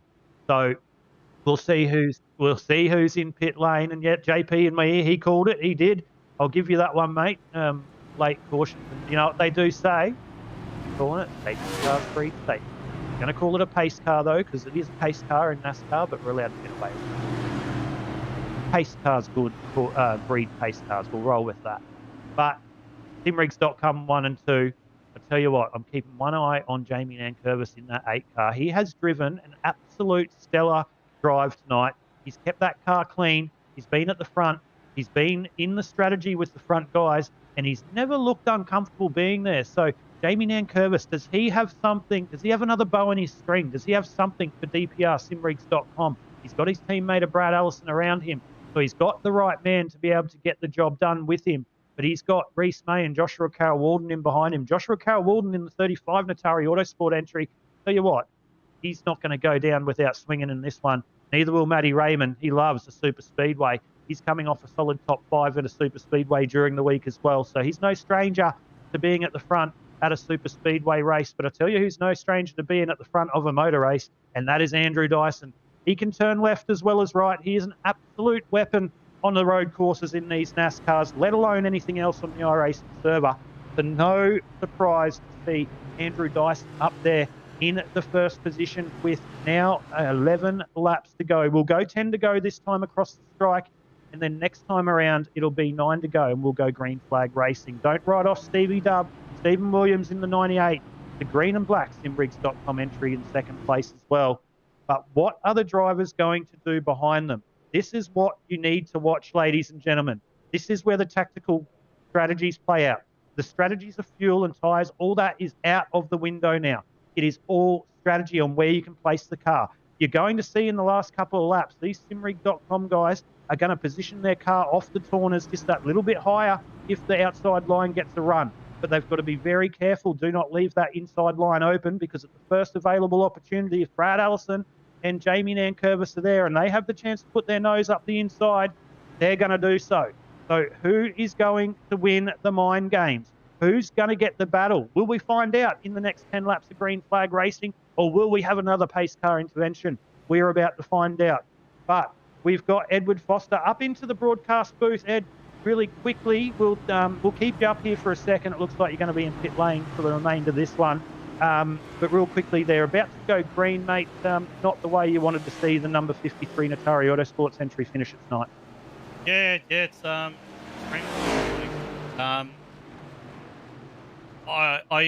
there's a lot of guys who really love super speedways and they like to run them all the time, and I can't understand how people can run them all the time and still have this little knowledge of how to run them. It's unreal. There's a lot of crap out there. Yeah, it looked like people were being pretty nice early, but in those late couple of cautions, one being when you were trying to bridge the gap between the front three, and then obviously that time it looks like everyone's just getting a little bit antsy. Still 10 laps to go. It's not long, but in that sort of last 30-lap period, everyone getting a little bit hot under the collar. I mean, I don't even think it's that. I think it's, even the fact when we were miles behind the leaders, we still couldn't sort ourselves out up the line. There are guys who are trying to side draft you and break the pack up when you're actually trying to form a pack to catch the leaders, and you actually got to tell them not to do that. And then you actually catch the lucky break, catch the caution. You get up there and guys are trying, anybody who knows about speedways knows that the second car in line does all the pushing, all the bumping, and the guys behind don't do that. You've got guys 5 or 6 cars back in the line running to the back of each other, and they're surprised when stuff like this happens. It just doesn't make a lot of sense. Yeah, it doesn't. It's definitely an art, and I can say from first-hand experience, but I did mention that side draft, and I did mention too that second pack, they weren't really working that well together. When they did for a lap, you gained a second, but we're about to go green, Ed. We'll just keep you there for a second. 141 of 151. Pace car is in.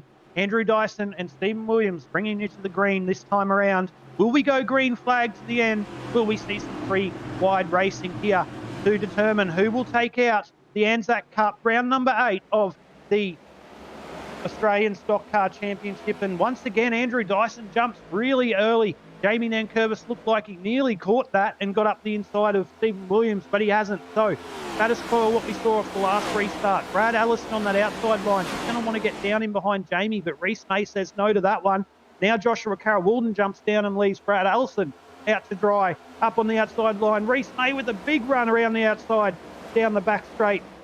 Got no one to help him. He's going to try and use that side draft. Now's the time. As Edward Foster just mentioned, if you do want to, you can use that side draft. It will, if you come down as close as you can on that outside line to that inside line, it's like putting a handbrake on, but you've got to be very, very careful on how you do it, because if you're trying to catch cars in front, that's just going to slow you up. So we'll see what's happening. You can see now that that's stopping Jamie trying to get a run onto the back of Andrew Dyson. So you can see that's not helping Jamie.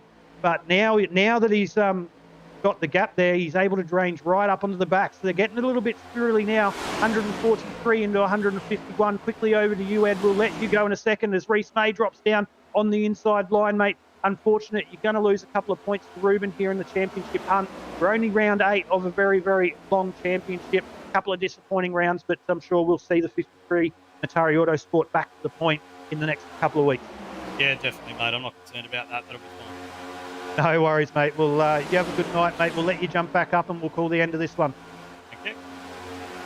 There you go, ladies and gentlemen. Number 53, Natari Autosport entry, Edward Foster. Ed, when you watch it back, I'm sorry to cut it short, mate, but we're 143 into 151.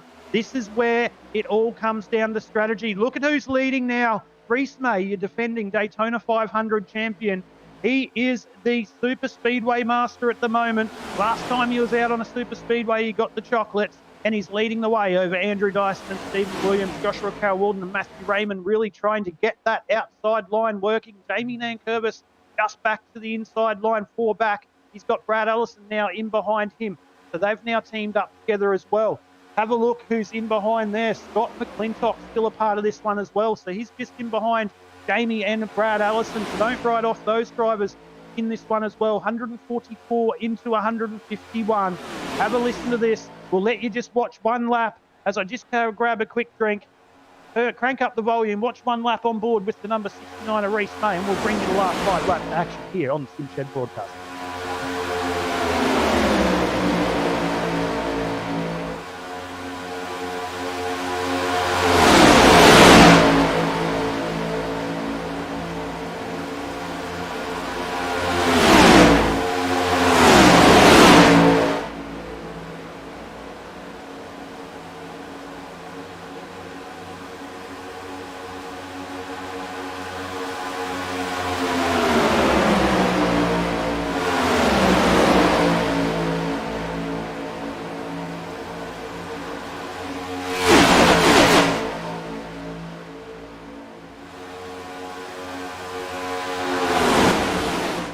Really quick break there, ladies and gentlemen. It still is Reese May. 145 into 151. We're about to go 146, and it is the number 69 of Reese May leading across the strike. Once again, that outside line's just not quite getting going at the moment. That being led of Joshua Carroll Walden.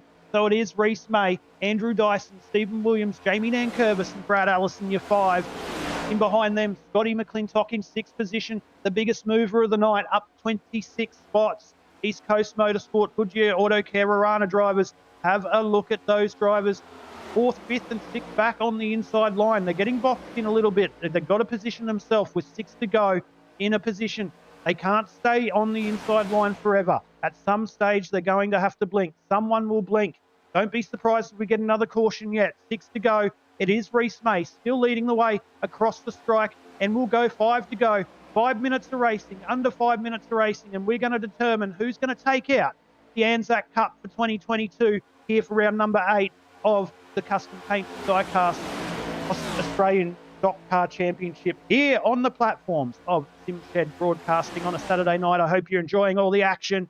Here's where the action's about to start with 5 to go. Joshua Carroll Walden getting a big push down the outside, and it looks like on the outside there, that could be Wayne Van Beyond maybe on the outside line, but they're trying to get a big push. Andrew Dyson pushing Reese May very hard into turns number 3 and 4. So Andrew Dyson is going to have to watch that engine temp as well, but now's not the time. How many laps is he going to get out of it? They're going to pull up to the outside line at some stage, but that outside line is really not working. You can just see, especially through the tri-oval. Josh Carroll Walden, he can't drop back to the back now because he will not be able to get back up there. So these guys on that outside line need to figure something out in the next 4 laps. It is still Reese May over Andrew Dyson, Stephen Williams, Jamie Nankervis, Brad Allison, Scott McClintock, and Joshua Carroll Walden up on that outside line as they make their way down the back straight for the 4th last time here at Talladega Superspeedway. Lap traffic might play a part in this as well, as you see it just up in the foreground, as there's a big wiggle down the back stretch as Andrew Dyson gives him a big hurry up into turns number 3 and 4 this time around. That car getting out of the way. Good driving by that driver there, not affecting this motor race. There'll be 3 to go this time across the start-finish line. Reese May will bring us to that number. That outside line still trying very, very hard to get the run to try and play a part in this one. Do they have anything? We're about to find out with 3 to go, being led by Reese May. We've still got the East Coast Goodyear Auto Care Runner guys down on the inside line. Are they going to be able to jump out at any stage? We are about to find out. Reese May leading the way. Who's going to blink first? Who's going to be the first to make a run? Is it going to be the DPRsimrigs.com guys? Is it going to be the guys on the inside line of Jamie Nankervis, Brad Allison? Are they going to try and get up? At the moment, they're boxed in by that outside line, but here comes the runs. 3 to go. 041 and the number 98 of Stephen Williams. They'll be talking feverishly at the moment, trying to come up with a strategy. They can see that that top line is not gaining momentum. What they're possibly going to do, they're going to try and drag that top line up, and then as soon as they can, they'll jump up and they will drive completely around the outside of Reese May like he is standing still. Joshua Carroll Walden getting a run around the outside. Look at that big push on the outside line now. They've decided it's go time, and it is with 2 to go, but it is still Reese May leading the way. He's got nothing else he can do at the moment but cover off. What's DPRsimrigs.com going to do in the background? What's Jamie Nankervis going to do? He's not quite there yet. That outside line getting another good run out of turn number 2 down the back straight. 1.5 more rotations of Talladega Superspeedway, and we're going to crown the ANZAC Cup champion here for 2022. Who's your pick? I don't know. I don't have one. It's got another lap and a quarter to go as they make their way out of turn number 4 for the second last time tonight. Now Jamie Nankervis has come up to that outside line, so he thought it's his time. I can't sit there any longer. So he's going to get a big push by Joshua Carroll-Walden around the outside, and we're white flagged. There's nearly an instant there. They're pushing really hard. Jamie Nankervis is going to have to hold on to this one because he's going to be pushed really, really hard. They got to stop the DPR Simrigs guys getting up into that outside line. They're going to wait until off turn number 4 by the looks of it. What's this outside line going to do down the back stretch? Are they going to get a good run? We'll see. Doesn't look like it now. So here's the move from Andrew Dyson to the outside line. We're going to go 3 wide as Jamie Nankervis is around the outside. Stephen Williams trying to poke up the inside. Oh, Jamie, and we're going to go caution. And that's going to mean green, white, checker if we go caution. And we're still green, so we come to the line. Andrew Dyson, Reese May on the inside. Stephen Williams, they're still not across the start-finish line. And yeah, we're going official this time across, though. Andrew Dyson, man. Oh, so Andrew Dyson, Stephen Williams, and Matthew Raymond, your top 3. I thought we were going to go caution there. What a drive by Matthew Raymond. What a drive by Andrew Dyson and Stephen Williams. Absolute masterstroke of strategy there and mind games. They waited until that last backstretch run, jumped up on that middle line. It left Jamie with nowhere to go. Jamie Nankervis and Joshua Carroll-Walden in the fence. I tell you what, Jamie Nankervis and Joshua Carroll-Walden, that's the one that got away from those two. Jamie Nankervis with a sensational drive. But it's the man at the moment on screen with you right now, none other than Andrew Dyson. He is the winner of the 2022 ANZAC Cup here from Talladega Superspeedway here for round number 8 of the Custom Paints and Diecast Australian Stock Car Championship. Hope you enjoyed that one. 151 laps of stock car racing around Talladega Superspeedway. They didn't disappoint, ladies and gentlemen. Only 5 cautions tonight, and it came down to the last lap. And that man that got the chockies tonight is the 041er Andrew Dyson as he celebrates with his celebratory burnout. So very well deserved there by Mr. Andrew Dyson. Mark Johansen up in the booth, mate. Good race by you. You were there or thereabouts. Obviously, 2 laps down in the end as we watch Andrew Dyson do his celebratory burnout. But, mate, pretty much good clean racing for the best part of that one. Couple of late cautions as super speedways do bring out, mate. But ANZAC Cup running one for another year. Unfortunately, you're not putting the name back on the trophy for 2022. But I bet you're glad you can hand it over to a driver like Andrew Dyson. Oh, definitely, mate. I touched the wall and damaged the right front of the car, so that was basically night over, and basically done for the night. Unfortunate. That's a great move. Yeah, great move there. Joshua Carroll-Walden just getting really loose there, and he's gone up into Jamie Nankervis. So that move by the Simrigs.com DPR drivers, that was really well played by them. They created that third line through the middle, which really hung Jamie Nankervis out up the top. He had nowhere to go. He needed someone to come with him. Reese May stayed on that inside line. He was a little bit of the one hard done by at the front, but just keep an eye on the 87 there of Matthew Raymond. 81 of Matthew Raymond in behind JCW, Joshua Carroll-Walden. So there's the incident.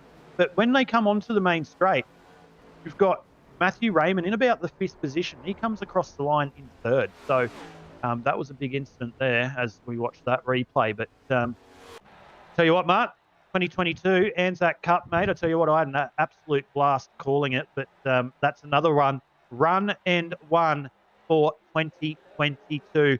As I'm sure we'll be able to bring you up your unofficial results here for round number 8, the ANZAC Cup of the Australian Stock Car Championship, brought to you by Custom Paints and Diecast. So it was Andrew Dyson taking home the win tonight over Stephen Williams and Matthew Raymond in the 3rd position. Reese May, one that got away. He led the last stages of the race, but just couldn't hold on. But nice, solid result for Reese May in 4th.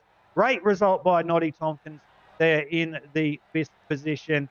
one of his best results to date, I'd suggest, for him. So great drive by him. Brad Allison holds on to come home in 6th position. Scott McClintock in 7th. Brad Fenley in 8th. Wayne Van Begon in 9th. And Jai Schultz home in the 10th position. As we go across the page, we will go to 11th. So Ryan Barber home with a solid top 20. He's in 11th position. Mark Smith in 12th tonight. Ruben Phelps, your championship leader, will head into round number 9 next week, extending that lead ever so slightly over Edward Foster at the lead of the championship after 8 rounds, coming home in 13th. Jamie Nankervis, the one that got away, was fighting for the lead of that one on the last lap. Comes home with 14th. Nice solid points. Joshua Carl-Walden in 15th. Justin Witcher in 16th. Now we're to the cars a lap down. Paul Drady, Norman Clark, Darren McKenzie, and Justin Allen, your top 20. As we go across 21st position tonight, it's the man himself in the booth with us right now, Mark Johansen. 22nd tonight, Brett Campbell. Tristan Koch in 23rd. Kobe Jordan in 24th. Nathan Button in 25th. Edward Foster hemorrhaging a big bag of points to Ruben Phelps tonight, finishing in the 26th position. Billy Hickey in 27th. Tom Pritchard in 28th. Dave Douglas in 29th. A good recovery by Dave in 29th after lunging an engine early, but still finished the race to grab some points. Adam Malone in the 30th position. As we roll across in the 31st position, Brenton Henderson out early in this one in the first caution, as was Raymond Yeager, and Gary Wellman out about 8 laps prior to that. So that's your 33 finishes here for tonight's racing. All right, so we'll go across to our top 3 place getters tonight. We've got 2 of them in the booth. We'll start with the traditional 3rd place. Raddy May, Matty Raymond, mate. Super Speedway Racing. You lost your wingman Double D, Dave Douglas, early in that one. Tell you what, you also had Noddy with a sensational night tonight, and the SRM guys doing a great job, mate. But 3rd place tonight at the ANZAC Cup here for round number 8 of the Australian Stockcar Championship, mate. You've got to be stoked with that. Yeah, really, actually. It was, well, it was a tough race all night, really. It's hard to concentrate for that long, you know. But kept it up front pretty well, and yeah, had some good luck, good stops, and it worked out pretty good at the end. What were you thinking sort of mid-race when you saw the top 3 taking away and you lost the back of Ed Foster and Joshua Carroll-Walden through that first green flag stop you did? What was going through your mind there? Did you think if this runs green to the end, I'm up the creek without a paddle, so to speak, or you pretty much were guaranteeing there was going to be a caution? Nah, I did start getting worried straight away as soon as I think I came in with JCW and Ed, and it was only us 3 sort of thing. I saw them get a little jump out of pit lane, which at half a second before I can get on the gas too, just murdered me. Yeah, I was out there on my own. I saw the other pack coming, and I just I figured if I stayed low, they'll have to go around the outside of me, then I'll sort of guarantee I can take it back. Sorry guys, I just cut out. No, you're right. You're right. Oh, okay. And yeah, so I managed to hang on the back, got to the front of there, and then we were gaining time on Ed and JCW, but then they got a lap car on the back of them and sort of kept it the same. And I got hung out to dry, and yeah, I thought, no, we'll be all right. Sort of front field will catch it up. Other stuff, yellows. Well, you got an SRM top 3 tonight, but a big mention needs to go out to your teammate Noddy Tompkins. 3rd, 5th position in the 80. That's got to be one of his best results I've seen in recent times. You've got to be stoked. SRM top 5 tonight, mate. Yeah, 2 cars in top 5 is really, really good. And we just signed up Brenton Henderson too in the double 1-3. He's shown really good form. He's a light driver, so he's just jumping on board and have a couple of races with us here in ANZAC, and yeah, hopefully get another car in the top 5. Well, that's 2 top 5s for you on Super Speedways this week, mate, and a 3rd place here for round number 8 of the Custom Pates and Diecast Australian Stock Car Championship. P3 for you, Matty Raymond, mate. Big shout out to those sponsors and everyone involved. Yeah, thanks, bud. Of course, all the boys at SRM through here and the US side things. Massive shout out to Johnny Barber down at Mobile Brake Mechanical Repairs. He's helped us for a long time. And we wouldn't be here without him or Scotty Mcclintock, same mechanical repairs. and we got a couple other side sponsors, made a Hawk and Hale Crash, and a couple of guys that helped out as well. So, yeah, much appreciated for those guys and the guys that come up with the guys.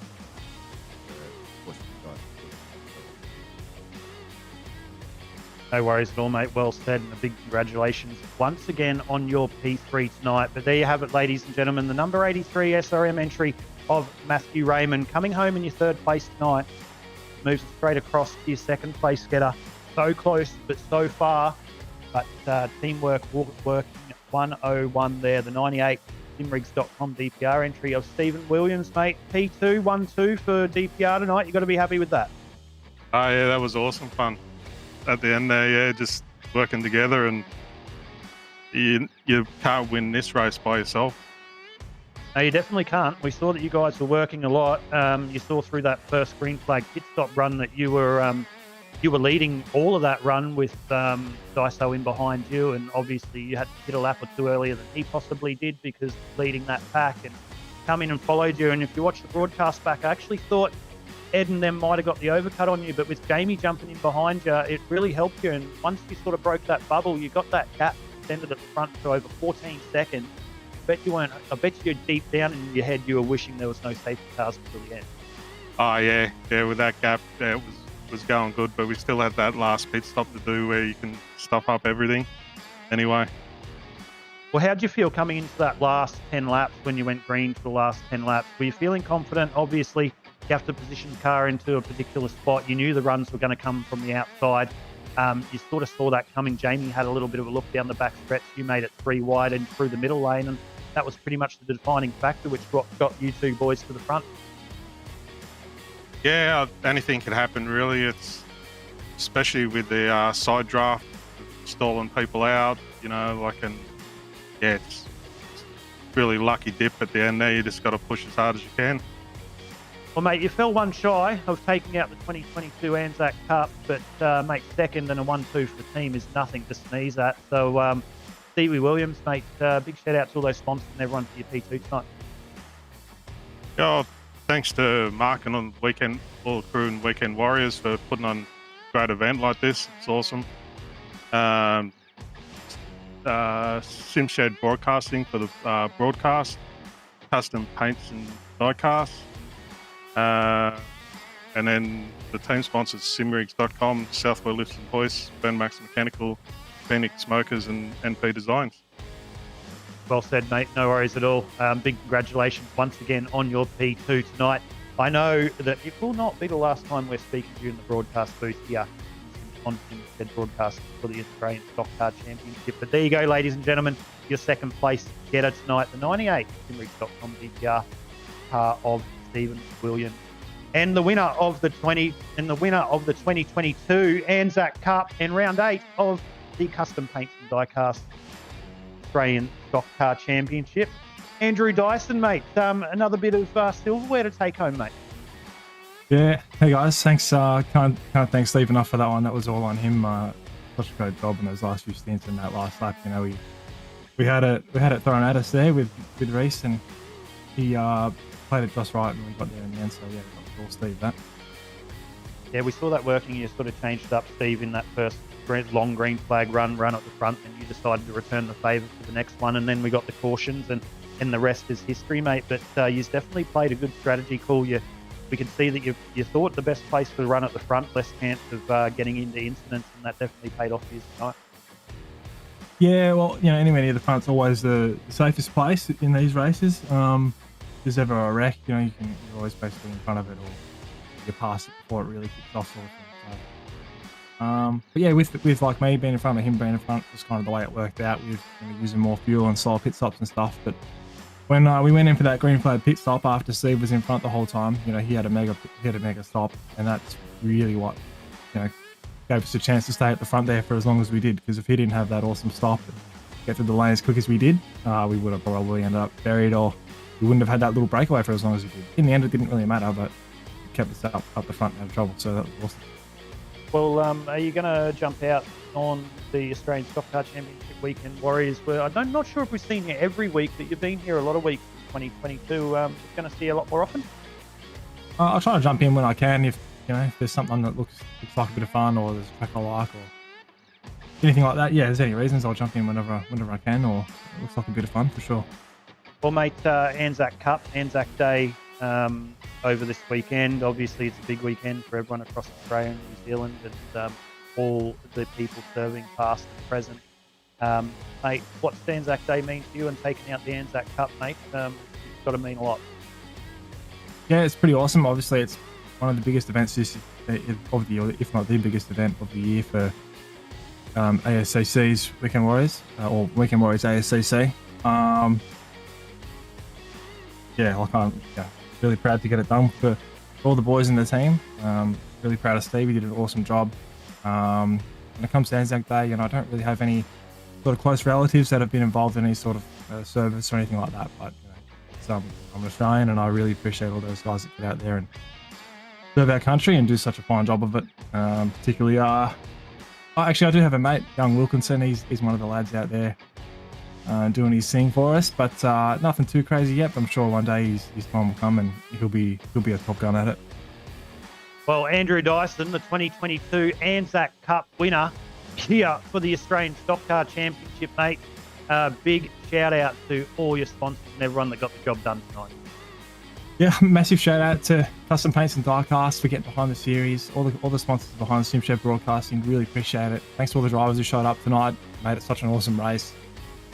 Shout out to simrigs.com, South Lisbon Hoists, Domex Mechanical, MP Designs, and Phoenix Smokers for getting behind DPR Racing. Really appreciate that. Helped us get it done, and we have a good time doing it.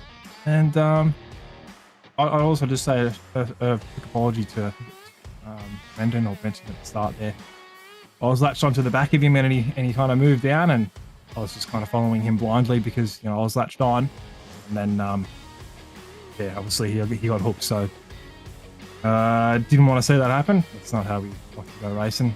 And sorry to Brenton about that one, but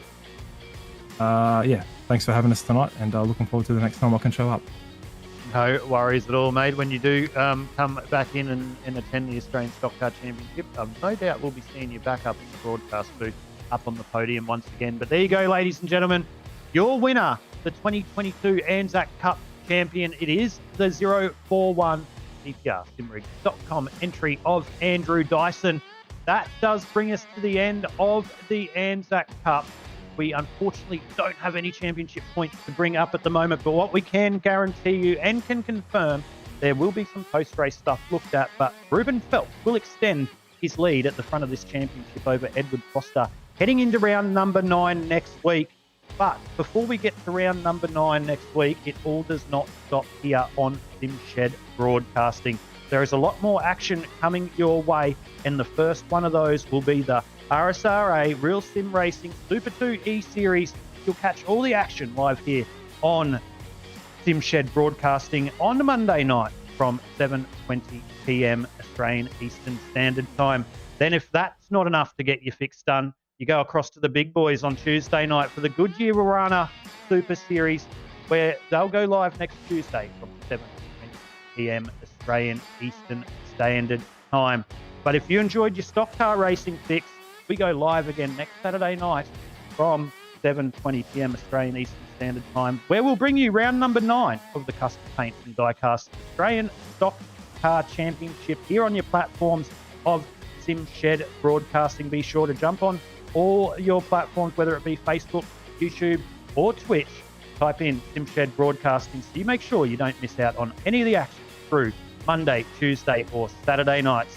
So that brings you to the end of our coverage tonight of the ANZAC Cup here for round number 8 of the Custom Paints and Diecast Australian Stock Car Championship. Your 2022 ANZAC Cup winner, the 041 DPRSimrigs.com entry of Andrew Dyson. Stephen Williams, DPRSimrigs.com in second, and SRM Matty Raymond rounds out your third. But for myself, JP, Mark Johansen, everyone involved with the Australian Stock Car Championship, brought to you by Weekend Warriors and Custom Paints and Diecast. Of course, everyone at SimShed Broadcasting, we hope you enjoy all the action here for round number 8. We look forward to seeing you Monday night for the Real Sim Racing Super 2 E-Series, Tuesday night for the Goodyear Auto Carolina Super Series, and then, of course, back here next Saturday night for round number 9 of the Custom Paints Diecast Australian Stockcar Championship. But once again, for myself, JP, Mark, everyone at Shed Broadcasting, we thank you for tuning in tonight. We look forward to seeing you on Monday night.